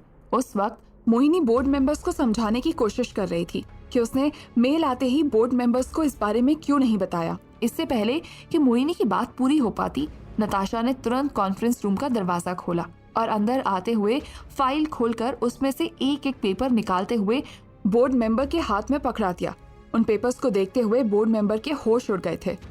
अब फाइल में आखिरी पेपर बचा था और बोर्ड मेंबर्स में से सिर्फ राजीव का हाथ खाली था और राजीव सोच नहीं पा रहा था कि आखिर नताशा ने ये सब क्यों किया और उस पेपर में ऐसा क्या था जिसकी वजह से बोर्ड मेंबर्स के चेहरे धीरे धीरे पीले पड़ने लगे थे। उस पेपर में क्या लिखा था जिसे नताशा ने बोर्ड मेंबर्स के हाथ में दिया? क्या फाइल में रखा हुआ पेपर राजीव के लिए था? आखिर नताशा कौन सी चाल चल रही थी? तो दोस्तों, आगे क्या होगा इस रोमांचक कहानी में, जानने के लिए सुनते रहिए सबके दिलों की धड़कन पॉकेट एफएम पर।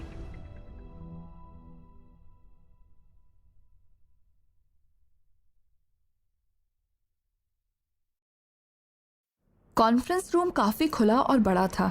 साथ ही एसी का टेम्परेचर 16 डिग्री पर चल रहा था।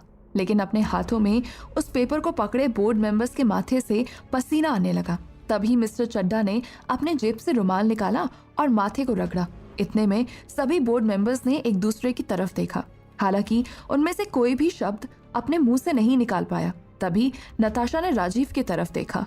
सबकी ये हालत देख मोहिनी को समझ नहीं आ रहा था कि ये क्या हो रहा है। इसीलिए मोहिनी अपनी जगह पर उठ खड़ी हुई। उसने नताशा की तरफ झुकते हुए कुछ कहने के लिए मुंह खोला ही था कि तभी नताशा ने अपना दाहिना हाथ मोहिनी की तरफ करते हुए उसे हथेली दिखाई। मोहिनी नताशा के इस इशारे का मतलब समझ गई और अपनी जगह पर बैठ गई। लेकिन नताशा मोहिनी को चुप क्यों करवाना चाहती थी, ये सवाल राजीव के मन में घूमने लगा। साथ ही नताशा ने सीसीटीवी कैमरे की तरफ देखते हुए कुछ कोऑर्डिनेट एक अननोन नंबर पर सेंड किए। दूसरी तरफ अधीर अपनी आराम तलब जिंदगी का भरपूर मजा ले रहा था और अब वो काम करने के लिए उठ खड़ा हुआ। उसने आईने के सामने रखी कुर्सी की तरफ देखा और उस कुर्सी पर बैठते हुए खुद को आईने में देखकर कहा, 3 साल पहले जिस अग्रवाल ग्रुप के अपकमिंग चेयरमैन का दुनिया को बेसब्री से इंतजार था, आज वो उनके सामने 2.0 बनकर आने वाला है। आज से मेरा 3 साल के लिए रखा गया नाम, मेरी पहचान, मेरा बोलने और उठने बैठने का तरीका सब कुछ बदलने वाला है। जैसे ही अधीर अपने मन की बात खुद से कह रहा था, वैसे ही उसके चेहरे पर एक अलग सा तेज भी बढ़ता जा रहा था। यही अधीर का असली रूप था। कुछ देर अधीर खुद को सुकून से देखता, तभी अचानक उसके फोन में एक नोटिफिकेशन टोन बजी। अधीर ने उस नोटिफिकेशन को ओपन करके देखा तो ये मोहिनी कॉर्पोरेशन का सीसीटीवी फुटेज था, जिसमें कॉन्फ्रेंस रूम में बैठे हुए बोर्ड मेंबर्स के माथे पर पसीना नजर आ रहा था। ये देखकर अधीर को हंसी आई और उसने अपने फोन को सामने से हटाया और खुद से नजर मिलाते हुए कहा, ये तो शुरुआत है। दूसरी तरफ नताशा गौर से बोर्ड मेंबर को देख रही थी, जबकि किसी ने कोई बात नहीं की। तब नताशा ने कहा, आई होप आप सब लोग अपना एग्जाम पेपर देखकर समझ गए होंगे कि एग्जामिनर को आपसे क्या चाहिए। अब बताइए, ये जो सवाल इस एग्जाम पेपर में लिखे गए हैं, इसका जवाब आप लिखकर देना चाहेंगे या फिर बोलकर, या फिर अपने एक्शंस के द्वारा बताना चाहेंगे कि एग्जाम हॉल आपके लिए नहीं है और आप गलत जगह आ गए हैं। मोहिनी हैरान थी और समझने की कोशिश कर रही थी कि नताशा इस तरह पहेलियों में क्यों बात कर रही है। तभी उसने देखा कि एक एक करके सब बोर्ड मेंबर्स अपनी जगह से उठे और सीधा दरवाजे की तरफ बढ़ने लगे। हालांकि मिस्टर चड्डा ने दरवाजे से बाहर जाने से पहले एक बार राजीव की तरफ देखा, लेकिन राजीव उनसे नजर चुरा रहा था। वैसे तो राजीव को पता नहीं था कि उस पेपर में ऐसा क्या लिखा था, जिसकी वजह से सभी बोर्ड मेंबर्स बिना कुछ कहे अपनी जगह से उठकर सरेंडर करते हुए वहां से चले गए। उनके जाते ही नताशा ने अपनी नजर राजीव की ओर की। वैसे तो नताशा का चेहरा जितना स्वीट सुंदर था, उसकी आंखों में उतना ही कॉन्फिडेंस और तेज साफ नजर आ रहा था और नताशा बातें करने से ज्यादा एक्शन लेने में बिलीव करती थी। इतना ही नहीं, नताशा का पूरा स्टाफ बिजनेस की दुनिया का एक्शन हीरो कहकर बुलाता था। वैसे तो राजीव अग्रवाल सूत, जो कि अग्रवाल ग्रुप के तहत आने वाली तमाम कंपनियों में से एक थी, उसके बारे में ज्यादा कुछ नहीं जानता था, लेकिन यहाँ आने से पहले उसने नताशा के बारे में थोड़ी बहुत रिसर्च जरूर की थी। तभी राजीव ने अपनी नजरें मोहिनी की तरफ घुमाई। अब नताशा समझ गई थी कि राजीव मोहिनी से कुछ कहकर खुद को बचाने की कोशिश करेगा। तभी नताशा ने कहा, मिस्टर राजीव, क्या आपको भी एग्जाम पेपर की जरूरत है? क्योंकि मैंने सब स्टूडेंट्स की क्षमता के अनुसार पेपर सेट किया है। दरअसल मुझे लगता है कि मोहिनी कॉर्पोरेशन के सभी बोर्ड मेंबर्स में आप सबसे ज्यादा होशियार हैं। आपको समय से पहले ही चीजें पता चलती हैं और आप कंपनी के लिए क्विक एक्शन लेते हैं, जो कि कभी कभी कंपनी के हित में रहते हैं और कभी कभी नहीं। इसीलिए आपकी होशियारी और अक्लमंदी को मद्देनजर रखते हुए आपका पेपर फाइनल में रखा हुआ है। और अब आपके पास 2 मौके हैं, या तो आप एग्जाम हॉल से बाइज्जत चले जाइए या फिर पेपर में लिखे हुए क्वेश्चंस का वर्बल आंसर देने के लिए तैयार रहिए। नताशा की बातें एकदम साफ थीं, इसीलिए राजीव अपनी कुर्सी से उठा और उसने जाने से पहले नताशा से कहा, माफ कीजिएगा, शायद मुझे यहाँ आना नहीं चाहिए था। अगर मुझे पहले पता होता कि आप इस हॉल में सिर्फ मोहिनी को देखना चाहती हैं तो मैं इस बात की ज़रूर इज्जत करता। और हाँ, मैं किसी एग्जाम पेपर से नहीं डरता, बस मैं आपके शब्द की इज्जत रखने के लिए यहाँ। इससे पहले कि राजीव अपनी होशियारी दिखाते हुए आगे बोल पाता, नताशा ने उंगली उठाकर उसे चुप किया और कहा, नोटबंदी के समय आपकी कंपनी ने काफ़ी पैसा कमाया था, क्या आप इस पर कोई टिप्पणी करना चाहते हैं? राजीव अब समझ गया था कि नताशा को उसके बारे में सब कुछ पता है, इसीलिए राजीव ने मोहिनी के कंधे पर हाथ रखा और सीधा कॉन्फ्रेंस रूम से बाहर चला गया। राजीव को पहली बार इस तरह डरा हुआ देखकर मोहिनी के चेहरे पर मुस्कुराहट आ गई थी। जब कॉन्फ्रेंस रूम खाली हुआ तब नताशा मोहिनी के ठीक सामने बैठी और उसने कहा, मुझे क्यों लगता है कि तुम अपनी कंपनी अकेले नहीं संभाल पा रही हो, इसीलिए हमेशा तुम फंस जाती हो और फिर तुम्हें लोगों से फंड लेने पड़ते हैं। अगर मैं सच कहूँ ना मोहिनी, मुझे तुम बिल्कुल पसंद नहीं हो, लेकिन हमारे होने वाले चेयरमैन तुम्हारी इज्जत करते हैं और तुम्हें एक मौका देना चाहते हैं ताकि तुम खुद को इन लोगों से बचा सको। देखो, अगर तुम्हारे पास प्रोडक्शन कैपेबिलिटी नहीं है तो हमें बताओ, हम एडवांस देंगे, साथ में तुम्हें प्लान लगाने की जगह भी देंगे। तुम वहाँ अपनी फैक्ट्री डालो और टाइम से प्रोडक्शन डिलीवर करो, इससे ज्यादा और कुछ नहीं कहूंगी। इतना कहकर नताशा अपनी जगह से उठी। तभी मोहिनी ने कहा, आप आज यहाँ आई हैं और आपने एक ही दिन में मेरे बिजनेस संभालने की काबिलियत पर सवाल उठा दिया। क्या मैं जान सकती हूँ आपको ये हक किसने दिया? नताशा 2 कदम पीछे आई और उसने फाइल पर रखे पेपर को उठाया और उसमें से एक फोटो निकालते हुए मोहिनी की तरफ खिसका दिया और फिर अपने लैपटॉप में कुछ कोऑर्डिनेट्स डालते हुए सीसीटीवी फुटेज भी मोहिनी को दिखाया। उस सीसीटीवी फुटेज को देखकर मोहिनी हैरान रह गई, पर फुटेज 4 साल पुरानी सीसीटीवी फुटेज से लेकर आज के दिन की कटिंग मिलाकर बनाई गई थी, जिसमें साफ पता चल रहा था कि मोहिनी के नाक के नीचे राजीव उसके ऑफिस में जूही को बिठाकर उससे कैसे इन्फॉर्मेशन ले रहा है और मोहिनी को इसकी भनक तक नहीं लगी। इतने में नताशा ने लैपटॉप का फ्लैप बंद किया और फिर शांति से कुर्सी पर एक बार और बैठते हुए मुस्कुराहट के साथ मोहिनी की आंखों में देखा और पूछा, अब मुझे बताओ, तुम इस पर क्या डिसीजन लोगी? मोहिनी तुरंत अपनी कुर्सी से उठी और उसने कहा, मुझे एक जरूरी काम को अंजाम देने जाना है, मुझे जाने दो। नताशा ने कमांडिंग वे में कहा, बैठ जाओ, कहीं जाने की जरूरत नहीं है। मुझे पता है तुम क्या बेवकूफ़ी करने जा रही हो। तुम बाहर जाओगी और फिर जूही को सबके सामने जॉब से निकाल दोगी और इससे तुम्हारे हाथ में क्या आएगा? कुछ भी नहीं। जहाँ तक मुझे पता है राजीव भी अब तक ऑफिस के बाहर नहीं निकला होगा और उसे भी पता चल जाएगा कि तुम अब उसके बारे में सब कुछ जानती हो। क्या ऐसा करना ठीक होगा? जहाँ तक मेरी जानकारी है, तुमने अपनी कंपनी को बचाने के लिए आज तक राजीव से 150 करोड़ रुपए मांगे हैं, उनका हिसाब राजीव के पास है, इसीलिए समझदारी से काम लो। मोहिनी खुद को असहाय महसूस करने लगी और उसे याद आया कि दादी ने गुजरते समय उसका हाथ पकड़कर उससे कहा था, बेटा, मैंने ये कंपनी अपने खून पसीने से खड़ी की है, इसे अपनी जान से भी ज्यादा प्यार करना और अपनी हिम्मत से भी ज्यादा मेहनत करके आगे बढ़ना। ये सोचते हुए मोहिनी की आंखें भर आईं। तभी नताशा ने कहा, कमजोर मत पड़ो, जो हो गया है उसको यूटिलाइज करो। मोहिनी कहती है, मैं कैसे यूटिलाइज कर सकती हूँ? तभी नताशा ने कहा, तुम समझ गई मैं तुम्हें क्यों पसंद नहीं करती, क्योंकि तुम्हारा फोकस उन जगहों पर है जहाँ एनर्जी वेस्ट करने का कोई मतलब नहीं है। जूही को एक रिसोर्स की तरह इस्तेमाल करो। आज तक वो राजीव तक इन्फॉर्मेशन पहुंचा रही थी, अब उस तक इन्फॉर्मेशन को पहुंचाओ जो तुम राजीव को बताना चाहती हो। साथ ही राजीव के साथ अच्छे से पेश आओ, तब तक जब तक कि उसकी कंपनी तुम्हारे नाम न हो जाए। अपने दुश्मनों को खत्म करने का यही एक तरीका है। दूसरी बात, मोहिनी कॉर्पोरेशन के सारे शेयर अपने हाथ में ले लो। तुम ये कैसे करोगी? अभी तो तुम्हें इतना बड़ा ज्ञान तो नहीं दे पाऊंगी मैं, लेकिन तुम्हें ये करना ही होगा। इतना कहते हुए फाइल की दूसरी तरफ रखा हुआ इनविटेशन कार्ड निकालकर नताशा ने मोहिनी की तरफ खिसकाया और कहा, और हाँ, आखिरी बात जिसके लिए मैं यहाँ आई थी, हमारे होने वाले चेयरमैन चाहते हैं कि तुम इस पार्टी में आओ, इसीलिए भूलना मत। इतना कहकर नताशा उठी और दरवाजे की तरफ चली गई। तभी नताशा को कुछ याद आया और उसने एक और बार मोहिनी की तरफ पलटते हुए कहा, आज से कंपनी की डील और कंपनी के टेंडर को लेकर हमारी सारी बातें 1 to 1 होंगी, फोन पर। Good luck. इतना कहकर नताशा ऑफिस से बाहर चली गई। वर्किंग एरिया के पास पहुंचते ही नताशा की नजर जूही पर पड़ी। वो एक पल के लिए रुकी और फिर तेज चाल में ऑफिस से बाहर निकल गई।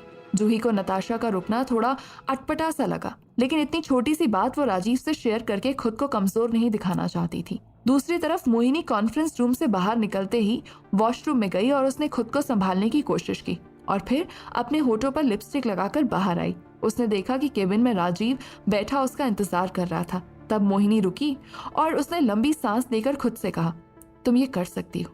फिर उसने आंखें खोली और वो मुस्कुराहट के साथ केबिन के अंदर आई और उसने सुकून के साथ लंबी सांस लेते हुए अपनी कुर्सी पर बैठकर कहा, वाह व्हाट अ मीटिंग। राजीव उसे देखकर हैरान था। तभी राजीव ने कहा, बोर्ड मेंबर के तो पसीने छूट गए और तुम यहाँ मुस्कुरा रही हो, आखिर ऐसा क्या हुआ मीटिंग में? मोहिनी कहती है, कुछ नहीं, बस जनरल बातें और बाकी के डिटेल्स वो मेल पे भेज देगी। दरअसल वो यहाँ मुझे समझने और जानने के लिए आई थी। बाकी उससे डेटा और कंपनी की कैपेसिटी को लेकर कोई भी बात नहीं करनी थी। मैंने आज से पहले इतनी रिलैक्स मीटिंग कभी अटेंड नहीं की।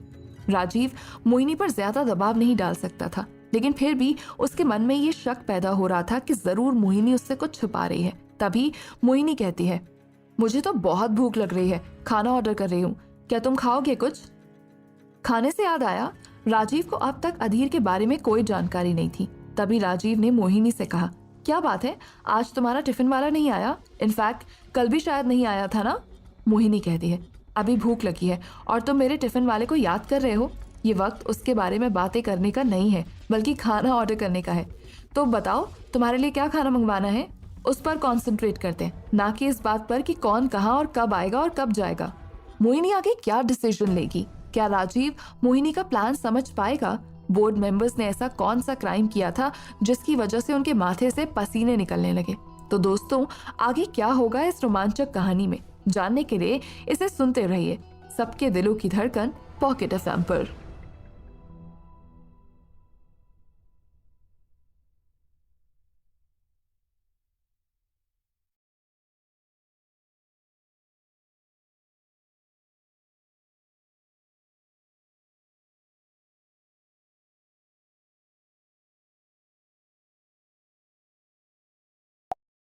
समझना मुश्किल हो रहा था।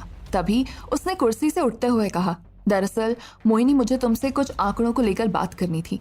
जैसे ही राजीव ने ये बात कही, मोहिनी ने अपने ड्रॉर से एक पेपर निकाला और राजीव की तरफ बढ़ाते हुए कहा, मैं जानती हूँ राजीव, तुम यही बात करना चाहते हो ना कि मैंने आज तक अपनी कंपनी को बचाने के लिए तुमसे कितने पैसे लिए हैं। ये रहा उसका हिसाब और ये रहा ब्याज। मैं इसके साथ इस महीने से तुम्हारे पैसे देना शुरू कर दूंगी। आज से पहले राजीव के सामने मोहिनी इतनी कॉन्फिडेंट कभी नहीं थी, इसीलिए राजीव को अनकंफर्टेबल फील हो रहा था। तभी उसने कहा, ठीक है, मैं अगली मीटिंग में तुमसे मिलता हूँ। इतना कहकर राजीव केबिन से बाहर चला गया। फिर वर्क स्पेस से निकलते हुए राजीव ने एक नजर जूही की तरफ देखा। मोहिनी अपने केबिन से ये सब नोटिस कर रही थी। राजीव जैसे ही ऑफिस से बाहर आया, उसे समझ आ गया था कि वो मोहिनी और नताशा के बीच में हुई बातों के बारे में पता कैसे लगाए। तभी उसने जूही को फोन किया, जो कि उस वक्त नई प्रेजेंटेशन पर काम कर रही थी। जैसे ही उसने अपने फोन की स्क्रीन पर राजीव का नंबर देखा, तो वो फोन उठाने से पहले यहाँ वहां देखने लगी। फिर उसने फोन उठाकर अपने कान में लगाया और धीमी आवाज में कहा, हेलो। राजीव पहले से ही हड़बड़ी में नजर आ रहा था, इसीलिए उसने एक झटके से जूही को कहा, इस महीने से मैं तुम्हें 3 गुनी सैलरी दूंगा, लेकिन अब तुम्हें ऑफिस में हो रही हर एक चीज की फुटेज मुझे भेजनी पड़ेगी। जूही कहती है, तुम्हारा दिमाग तो ठीक है ना, मैं फुटेज कैसे भेज सकती हूँ? मैं कोई सिक्योरिटी रूम में काम नहीं करती हूँ और ना ही आईटी के स्टूडेंट हूँ जो हैक करके ऑफिस के सीसीटीवी फुटेज तुम तक पहुँचा सकूँ। राजीव कहता है, स्पेशल मीटिंग्स में तुम अपने फोन का कैमरा तो ऑन रख सकती हो ना। जूही ने कुछ सोचा और फिर चारों तरफ देखते हुए कहा, मुझे माफ करो, ये काम मैं नहीं कर पाऊंगी। इतना कहकर उसने अपना फोन डिस्कनेक्ट कर दिया और दूसरी तरफ मोहिनी जूही की इस हरकत को देखकर उसकी आवाज को सुनकर हंसने लगी। और यहाँ राजीव को समझ नहीं आ रहा था कि अब उसका अगला कदम क्या होना चाहिए। तभी उसने अपनी जेब से एक ज्वेलर्स का कार्ड निकाला और नंबर पर कॉल लगाते हुए कहा, एक 25 लाख का हीरो का सेट तैयार रखना, मैं कुछ ही देर में आकर कलेक्ट करूंगा। हार सुंदर दिखना चाहिए, मुझे एक 55 साल की बुढ़िया को गिफ्ट करना है। इतना कहकर राजीव गाड़ी में बैठा और वहां से निकल गया। दूसरी तरफ दिन का समय और लंच का टाइम चल रहा था। प्रमोद जी ने खाना बना दिया था और डाइनिंग टेबल पर खाना रखते ही उन्होंने प्रमिला का दरवाजा खटखटाया। दरवाजा खुला था, लेकिन प्रमिला उस वक्त घोड़े बेचकर सो रही थी। तभी प्रमोद जी ने कहा, उठो प्रमिला, खाना तैयार हो गया है। प्रमिला ने उठते ही प्रमोद जी को बुरा भला सुनाया और हॉल की तरफ आने से पहले उपमन्यु के कमरे में गई। उपमन्यु के कमरे का दरवाजा उस वक्त खुला था। तभी प्रमिला ने उपमन्यु से पूछा, क्या मैं जान सकती हूँ मेरे घर में कुछ दिनों से क्या चल रहा है? तुम कमरे से बाहर नहीं आ रहे हो। मोहिनी कब घर आती है कब जाती है कुछ पता नहीं चल रहा, और वो नालायक डाइवोर्स प्रोसीजर पूरा किए बिना ही गायब हो गया। क्या तुम्हें उसका कोई अता पता है? उपमन्यु ने प्रमिला के सामने नाव में सर हिलाया और कमरे से बाहर चला गया। दूसरी तरफ अधीर तैयार होकर होटल रूम से बाहर निकला। उसने सफेद रंग की शर्ट पहनी थी और ब्लू कलर का कोट पैंट। दरवाजे से बाहर निकलते ही गैलरी में चलते हुए वो किसी हीरो से कम नहीं लग रहा था। वो वेटर उसकी पर्सनालिटी को देखकर जहां थे वहीं के वहीं रुक गए। इन 3 सालों में अधीर को इस तरह तैयार किसी ने नहीं देखा था। जब ग्राउंड फ्लोर पर पहुंचे तो वो लिफ्ट से बाहर निकला। रिसेप्शन पे खड़ी लड़कियों के कानों में वायलिन बजने लगे थे। अधीर इस वक्त ऐसा लग रहा था जैसे कोई बहुत बड़ा फिल्म स्टार हो। हालांकि अब भी उसकी असलियत किसी को पता नहीं थी, लेकिन इसकी आकर्षक पर्सनालिटी सबकी आंखों में सवाल पैदा कर रही थी। जैसे ही वो मेन डोर के पास पहुंचा, गेट कीपर ने सल्यूट करते हुए दरवाजा खोला। वैसे तो गेट कीपर को देखकर लग रहा था कि वो भी उसे पहली बार ही देख रहा था। धीरे धीरे सब लोग एक जगह पर इकट्ठा होकर बाहर की तरफ देखने लगे। तभी एक रोल्स रॉयस तेजी से अधीर की तरफ आई और ड्राइवर ने उतरकर दौड़ते हुए दरवाजा खोला। जैसे ही अधीर अंदर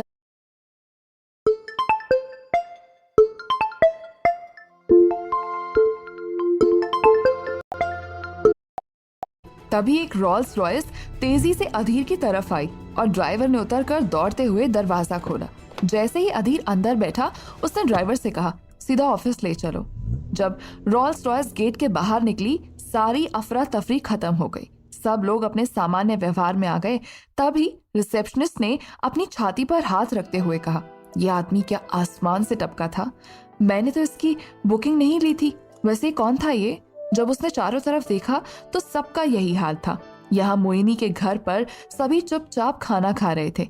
तभी प्रमिला ने कहा, अब मुझे कोई जवाब नहीं देने वाला है, मैं खुद ही उस निकम्मे को फोन लगाती हूँ।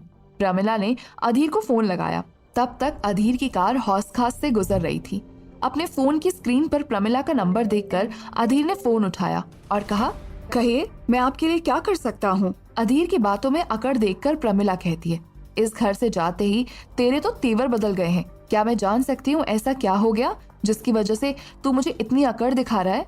अधीर कहता है, अगर बीते वक्त को भूलकर आप तमीज से पेश आएंगी तो हम दोनों के लिए अच्छा होगा। प्रमिला कहती है, वाह बेटा, आखिर ऐसी कौन सी लॉटरी लग गई है जिसकी वजह से तेरा जवाब बदल गया है? खैर, मुझे इस बात से कोई लेना देना नहीं है।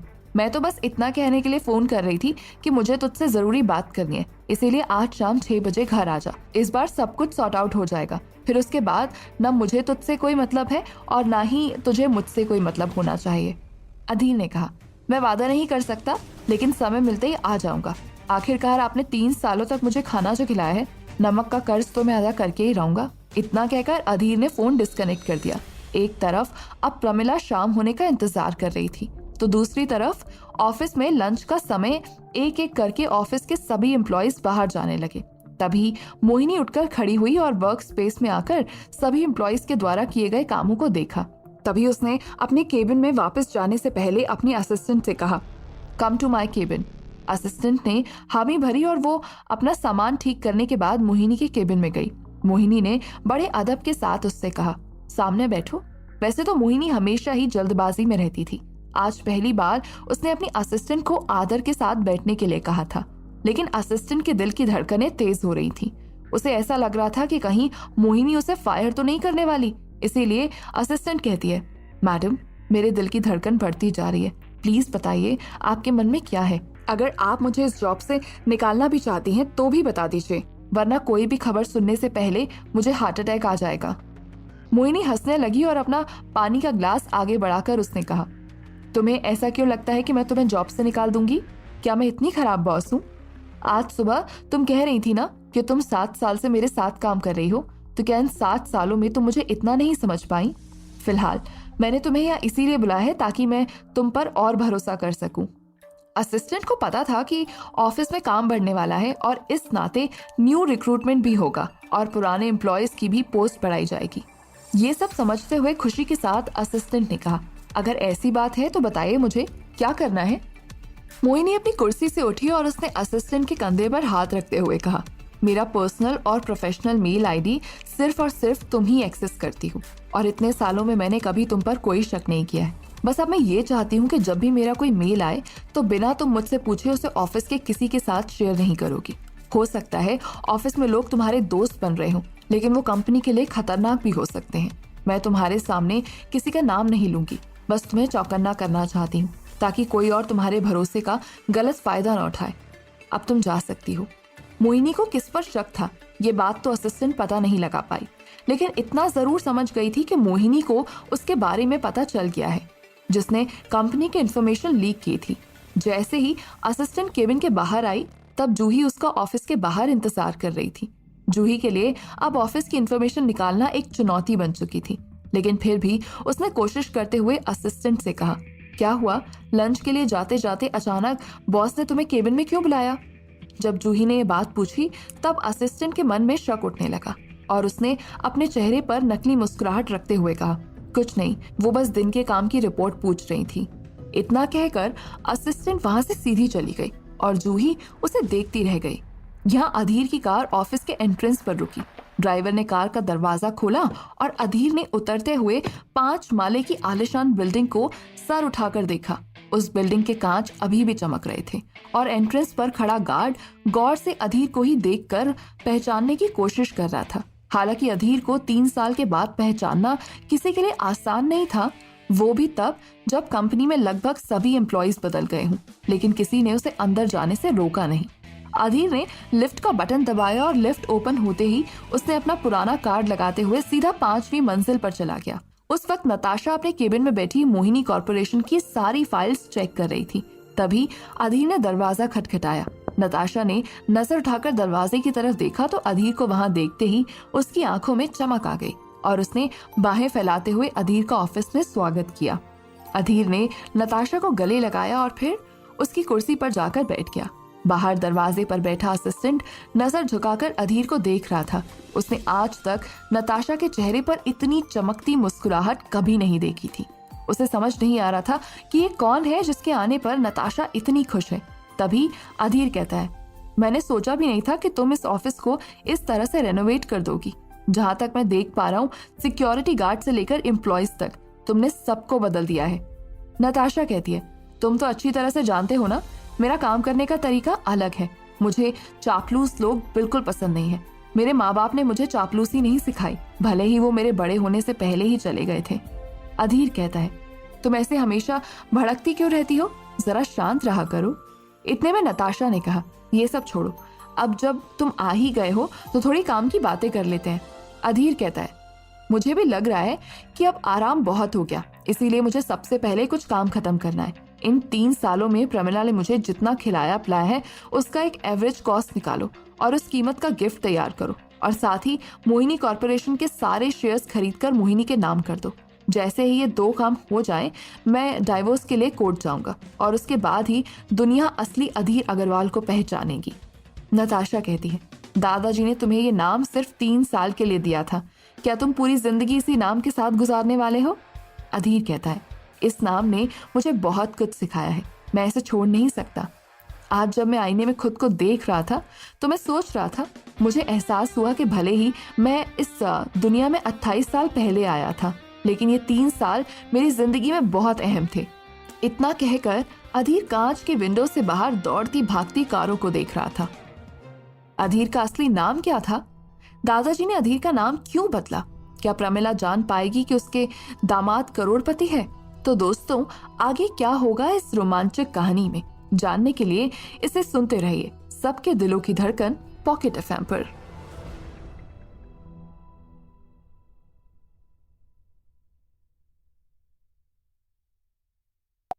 घड़ी की तरफ देख रही थी। 6 बजने में अब 5 मिनट बचे थे। उसने ठान रखा था कि आज जो होना हो जाए। वो अधीर को अपनी बेटी की जिंदगी से हमेशा हमेशा के लिए निकाल कर ही दम लेगी। जैसे ही सुई के कांटे ने अपना अंतिम चक्कर पूरा किया, तभी दरवाजे पर दस्तक हुई। प्रमोद जी उस वक्त शाम की चाय बनाने में व्यस्त थे। उन्होंने किचन से बाहर कदम रखा। तभी प्रमिला ने कहा, मैं देखती हूँ कौन है।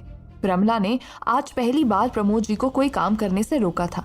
जब प्रमिला दरवाजे पर गई तो उसने मन बना लिया था कि वो दरवाजा खोलते ही अधीर पर बरस पड़ेगी। उसने सड़ा सा चेहरा बनाया और फिर दरवाजा खोला।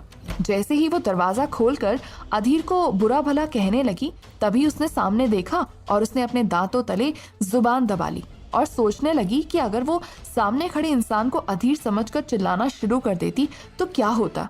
उसके मुंह से सिर्फ 2 ही शब्द निकले, अरे आप। उस वक्त दरवाजे पर कोई और नहीं बल्कि राजीव अपने हाथ में एक बॉक्स लिए खड़ा हुआ था। और प्रमिला की नजर से देखें तो उसका तो आज दिन बन गया था। वो इसी दिन का तो इंतजार कर रही थी कि कब राजीव उनकी बेटी का हाथ मांगने आए। तभी प्रमिला कुछ सोचते हुए बोली, आइए आइए, मैं भी ना। राजीव अंदर आया और उसने अपने हाथ में पकड़ा हुआ गिफ्ट बॉक्स प्रमिला को देते हुए कहा, ये मेरी तरफ से आपके लिए तोहफा, उम्मीद है आपको पसंद आएगा। प्रमिला ने गिफ्ट बॉक्स को बहुत गौर से देखा और फिर अंदाजा नहीं लगा पा रही थी कि अंदर क्या हो सकता है। तभी राजीव ने कहा, आप चाहें तो अभी के अभी इस बॉक्स को खोलकर देख सकती हैं। प्रमिला ने ये सुनते ही शर्मिंदगी महसूस की और कहा, अरे नहीं नहीं, ये तो मैं बाद में देख लूंगी। अभी तो आप बताइए, चाय लेंगे या फिर कॉफी? राजीव कहता है, फॉर्मेलिटी की कोई जरूरत नहीं है आंटी, आप तो मेरे लिए माँ जैसी हैं और ये घर मेरे लिए अपने घर जैसा ही तो है। मैं तो बस यूं ही हालचाल पूछने आ गया। तभी प्रमिला ने कहा, वैसे भी चाय का वक्त हो रहा है तो कुछ तो लीजिए। राजीव कहता है, अब आप इतना कह रहे हैं तो मैं चाय ले लूंगा। इतने में प्रमिला ने आवाज लगाते हुए कहा, अजी सुनते हो, घर में मेहमान आए हैं, आप एक और कप चाय बनाइए और आकर हमारे साथ चाय पीजिए। इतना कहते हुए प्रमिला हंसने लगी, पर उसकी हंसी बड़ी अजीब लग रही थी। तभी उसने कहा, मेरे हस्बैंड काफी अच्छी चाय बनाते हैं, इसलिए शाम की चाय का जिम्मा उनके हाथों में है। राजीव ने भी प्रमिला की मुस्कुराहट का जवाब मुस्कुराकर ही दिया और कहा, चलो अच्छी बात है। वैसे आंटी मेरी बात को गौर से सुनिए, मुझे लगता है कि आपको गिफ्ट बॉक्स खोल लेना चाहिए। अगर आपको मेरा दिया हुआ गिफ्ट पसंद नहीं आया तो कम से कम मैं उसे एक्सचेंज करवा पाऊंगा। हालांकि प्रमिला के मन में ये गुड़गुड़ाहट तो चल रही थी कि आखिर इतने सुंदर दिखने वाले बॉक्स के अंदर क्या हो सकता है। इसीलिए उसने तुरंत बॉक्स को हाथों में लिया और बड़े प्यार से उसकी पैकिंग खोलने लगी। जब पैकिंग खुल गई तो उसने बॉक्स के अंदर रखे हुए ज्वेलरी बॉक्स को निकाला और उसे खोलते ही वो हैरान हो गई। उसके मुंह से सिर्फ एक ही सवाल निकला, क्या ये असली है? वैसे तो ये सवाल बिना सोचे समझे उसने कर डाला था, इसीलिए वो डरे हुए चेहरे के साथ राजीव को देखने लगी। राजीव हंसा और उसने प्रमिला से कहा, आपको क्या लगता है मैं आपको नकली हार देकर आपकी बेइज्जती करने की कोशिश करूंगा? ये डायमंड नेकलेस की कलर के साथ साथ अच्छी क्वालिटी भी रखता है। प्रमिला कहती है, इसका मतलब ये काफी महंगा होगा ना? राजीव ने कहा, आप महंगे और सस्ते की फिक्र मत कीजिए, क्योंकि मैंने पहले ही कहा है कि मैं आपको माँ मानता हूँ और मुझे आपकी बेटी से बहुत प्यार है। मैं उससे शादी करना चाहता हूँ। उम्मीद है आप भी यही चाहती होंगी। प्रमिला ने जैसे ही राजीव के मुंह से शादी की बात सुनी, वो एक ही चीज सोचने लगी, अधीर अब तक कहाँ रह गया? अगर वो आ जाता तो उसे तुरंत डिवोर्स के लिए राजी करती और जितना जल्दी हो पाता राजीव को अपना दामाद बना लेती। दूसरी तरफ जब राजीव को प्रमिला की तरफ से कोई जवाब नहीं मिला तो वो मन ही मन सोचने लगा कि कहीं प्रमिला के मन में अपनी बेटी की शादी को लेकर कोई और ख्याल तो नहीं है, या फिर वो मोहिनी को पूरी जिंदगी भर अधीर के साथ ही रहने देना चाहती है। इतना सोचते हुए राजीव ने अपनी आंखें छोटी की और गौर से प्रमिला की आंखों में देखा। तभी प्रमिला ने असहाय स्वर में कहा, बुरा मत मानिए, लेकिन सच कहूँ तो मैं भी आपके जैसा ही दामाद चाहती हूँ। मैं जितनी बार भी अपनी बेटी के मुंह से आपकी तारीफ सुनती हूँ उतनी बार मेरे कलेजे को ठंडक पहुँचती है। लेकिन आपको तो पता ही होगा कि मेरी बेटी की जिंदगी में शनि का प्रकोप छाया हुआ है। ऐसे में मैं आपको शादी के लिए कैसे कह दूं? प्रमिला को लगता था कि राजीव को मोहिनी और अधीर के रिश्ते के बारे में कोई जानकारी नहीं होगी, लेकिन राजीव ने उसका भ्रम तोड़ते हुए उसका हाथ पकड़ा और कहा, देखिए आंटी, आपको ये सारी बातें करने की कोई जरूरत नहीं है, क्योंकि मैं अधीर और मोहिनी के रिश्ते के बारे में अच्छी तरह से जानता हूँ और मुझे इस बात से कोई फर्क नहीं पड़ता। आप जल्द से जल्द उस लड़के को मोहिनी की जिंदगी से निकालिए और मैं मोहिनी से शादी कर लूंगा। उसके बाद ऐसे हीरो के हार तो आपको हर महीने मिला करेंगे। राजीव की ये बात सुनकर एक नजर फिर से प्रमिला ने उस हार की तरफ देखा और उसे उठाते हुए अपने गले में लगा लिया। प्रमिला उस वक्त बहुत खुश नजर आ रही थी। इसके साथ ही राजीव ने भी उसकी तारीफ करते हुए कह दिया, आप पर तो ये एकदम परफेक्ट जच रहा है, ऐसा लग रहा है कि आप ही के लिए बना है। तभी प्रमिला ने उस हार को बॉक्स में रख दिया और राजीव से कहा, मेरी तरफ से तो हाँ है, बाकी मैं आपकी बेटी से बात कर लूंगा। राजीव ने हाथ जोड़ा और कहा, मैं आपसे यही सुनना चाहता था, अब मुझे इजाजत दीजिए।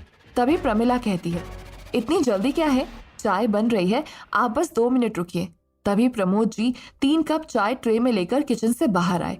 उन्होंने चाय नाश्ता राजीव के सामने रखा। हालांकि राजीव के लिए प्रमोद जी को इस तरह काम करते हुए देखना बिल्कुल ही अलग था, पर उसने इस बारे में कोई बात नहीं की। दूसरी तरफ प्रमोद जी भी चाय पीते हुए राजीव को जांच परख रहे थे। अपनी बीवी पर तो उन्हें बिल्कुल भी भरोसा नहीं था और ना ही उनका कोई बस चलता था। वो अपनी बेटी के लिए अच्छा लड़का चाहते थे, इसीलिए उनके दिलो दिमाग में अधीर ही बसा हुआ था। दूसरी तरफ नताशा ने एक ज्वेलर्स को अपने पास बुलाया, जो कि अधीर को कुछ नेकलेस दिखाने लगा। अधीर भी ये नेकलेस प्रमिला को देने के लिए देख रहा था। वो खाली हाथ प्रमिला से मिलने नहीं जाना चाहता था। तभी हार दिखाने के बाद ज्वेलर्स ने एक बॉक्स निकाला और उसे खोलते हुए अधीर के सामने रख दिया। साथ ही कहने लगा कि सर, इस पर्ल का हार गौर से देखिए, ये बहुत ही रेयर है। मैं तो कहूंगा कि शायद इसके 100 पीस भी पूरी दुनिया में नहीं होंगे, इसीलिए इसकी कीमत ज्यादा है। अगर आप इसे किसी को गिफ्ट करते हैं तो इसकी रियल वैल्यू के साथ साथ हाई फाई सोसाइटीज में ये पर्ल अलग पहचान देता है। हालांकि अधीर ने काफी साल पहले एक रेयर पर्ल के बारे में सुना था, लेकिन इस बात का पता लगाना अधीर के लिए थोड़ा मुश्किल हो रहा था। तभी उसने ज्वेलर से कहा, मैं ये पर्ल तो खरीद लूंगा, लेकिन मैं इस बात का भरोसा कैसे करूं कि दुनिया में जो चीज इतनी रेयर है वो आपके पास आसानी से मिल पा रही है। तभी ज्वेलर ने अपने जेब से एक फोटो निकालते हुए अधीर के सामने रखा। वो फोटो काफी पुराना था और उसमें एक सुंदर सी लड़की ने इस पर्ल के हार को पहना हुआ था। ये दिखाते हुए ज्वेलर ने कहा, ये हमारा पुश्तैनी पर्ल का हार है। हालांकि ये कई सालों से हमारे पास है, पर अब मैं इसे बेचना चाहता हूँ और अगर आपके पास समय हो तो मैं इस पर्ल के बारे में भी और बातें आपको बताना चाहता हूँ। ये पर्ल मेरी दादी के गले में हमेशा के लिए रहता था। उन्होंने मुझे बताया था कि दादाजी ने बड़ी मुश्किल से इसे हासिल करने की कोशिश की थी। उस वक्त भी ये दुनिया में बहुत रेयर कैटेगरी का पर्ल था और इस बात का प्रतीक था कि जिसके पास ये है वो अपने आप में रईस है।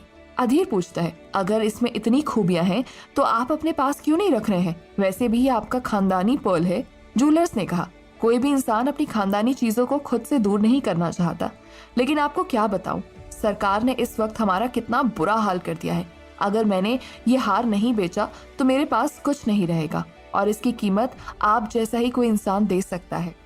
अधीर की पूछताछ देखकर नताशा आगे आई और उसने कहा, तुम इन पर भरोसा कर सकते हो अधीर, हमारे परिवार में सालों से यही गहने देते आए हैं। मुझे नहीं लगता कि ये झूठ बोलेंगे। उसके बाद भी अगर तुम चाहो तो हम इस हार को टेस्टिंग के लिए लैब भी भेज सकते हैं। अधीर ने हामी भरी और नताशा से कहा, अगर तुम इस बात पर भरोसा कर सकती हो तो मुझे इसे खरीदने में कोई एतराज नहीं है। इतना कहकर अधीर केबिन से बाहर चला गया। दूसरी तरफ राजीव ने भी प्रमिला से इजाजत ली और अब तक रात के 7:30 बज रहे थे। आधा घंटा कहाँ बीत गया पता ही नहीं चला। तभी मोहिनी घर पहुंची और उसने देखा कि उसकी माँ हॉल में बैठी एक ज्वेलरी बॉक्स को गौर से देख रही थी। मोहिनी ने अपना बैग सोफे पर रखा और अपनी माँ को कुछ देर देखने के बाद कहा, लगता है किसी ने कीमती गिफ्ट दिया है, इसीलिए तुम इतने गौर से इसे देख रही हो। वैसे क्या है गिफ्ट बॉक्स में? मोहिनी की बात सुनते ही प्रमिला ने उस बॉक्स को मोहिनी की तरफ घुमा दिया और उस वक्त उपमन्यु भी वहीं मौजूद था, इसीलिए उपमन्यु ने आगे बढ़कर बॉक्स को खोल दिया। अचानक मोहिनी की नजर हार पर पड़ी। हार को देखते ही मोहिनी के होश उड़ गए और उसने कहा, ये तो डायमंड नेकलेस मालूम पड़ता है, क्या ये किसी ने गिफ्ट दिया या फिर तुमने खरीदा है माँ? प्रमिला कहती है, राजीव तुम्हारा हाथ मांगने आया था और मैंने उसे हाँ कर दी है, वही ये गिफ्ट लेकर आया था। ये सुनते ही मोहिनी भड़क गई और उसने कहा, आपको समझ नहीं आता माँ, अब तक मैं अधीर की वाइफ हूँ, हमारा डिवोर्स नहीं हुआ है। प्रमिला कहती है, डिवोर्स नहीं हुआ है तो हो जाएगा, इसमें कौन सी बड़ी बात है। उस निकम्मे को मैंने आज मिलने के लिए बुलाया था, लेकिन वो आज भी नहीं आया, पर मैं उसे इतनी आसानी से नहीं छोड़ने वाली हूँ। मोहिनी ने कहा, समझ नहीं आता अधीर ने ऐसा क्या किया है जिसकी वजह से आप उससे इतनी नाराज हैं। वो तो आप सबका काम किया करता था, इतना ही नहीं, जाते जाते उसने मेरी भी सारी मुसीबतों को खत्म कर दिया। मोहिनी की इन बातों को सुनते हुए उपमन्यु के पेट में दर्द हो रहा था। उसके लिए अधीर की कही हुई बात को पचाना मुश्किल था। तभी उपमन्यु कहता है, दरअसल तुम सब लोग एक झूठ में जी रहे हो और पता नहीं मैं कितने दिन तक ये सब सच अपने पेट में दबा कर रखूंगा। मोहिनी पूछती है, कौन सा सच?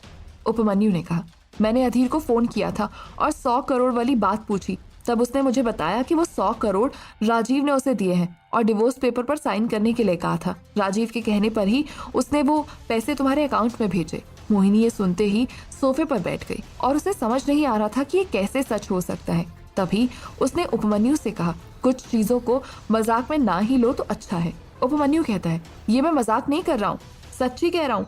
हालांकि अधीर ने मुझे ये बात तुम सबसे छुपाने के लिए कही थी, लेकिन मैं उसका झूठ क्यों छुपाऊं? क्या मोहिनी अधीर को डिवोर्स दे देगी? क्या मोहिनी छुपाने के लिए कही थी, लेकिन मैं उसका झूठ क्यों छुपाऊं? क्या मोहिनी अधीर को डिवोर्स दे देगी? क्या मोहिनी राजीव के साथ शादी करने के लिए राजी हो जाएगी? तो दोस्तों, आगे क्या होगा इस रोमांचक कहानी में, जानने के लिए इसे सुनते रहिए सबके दिलों की धड़कन सिर्फ पॉकेट एफएम पर।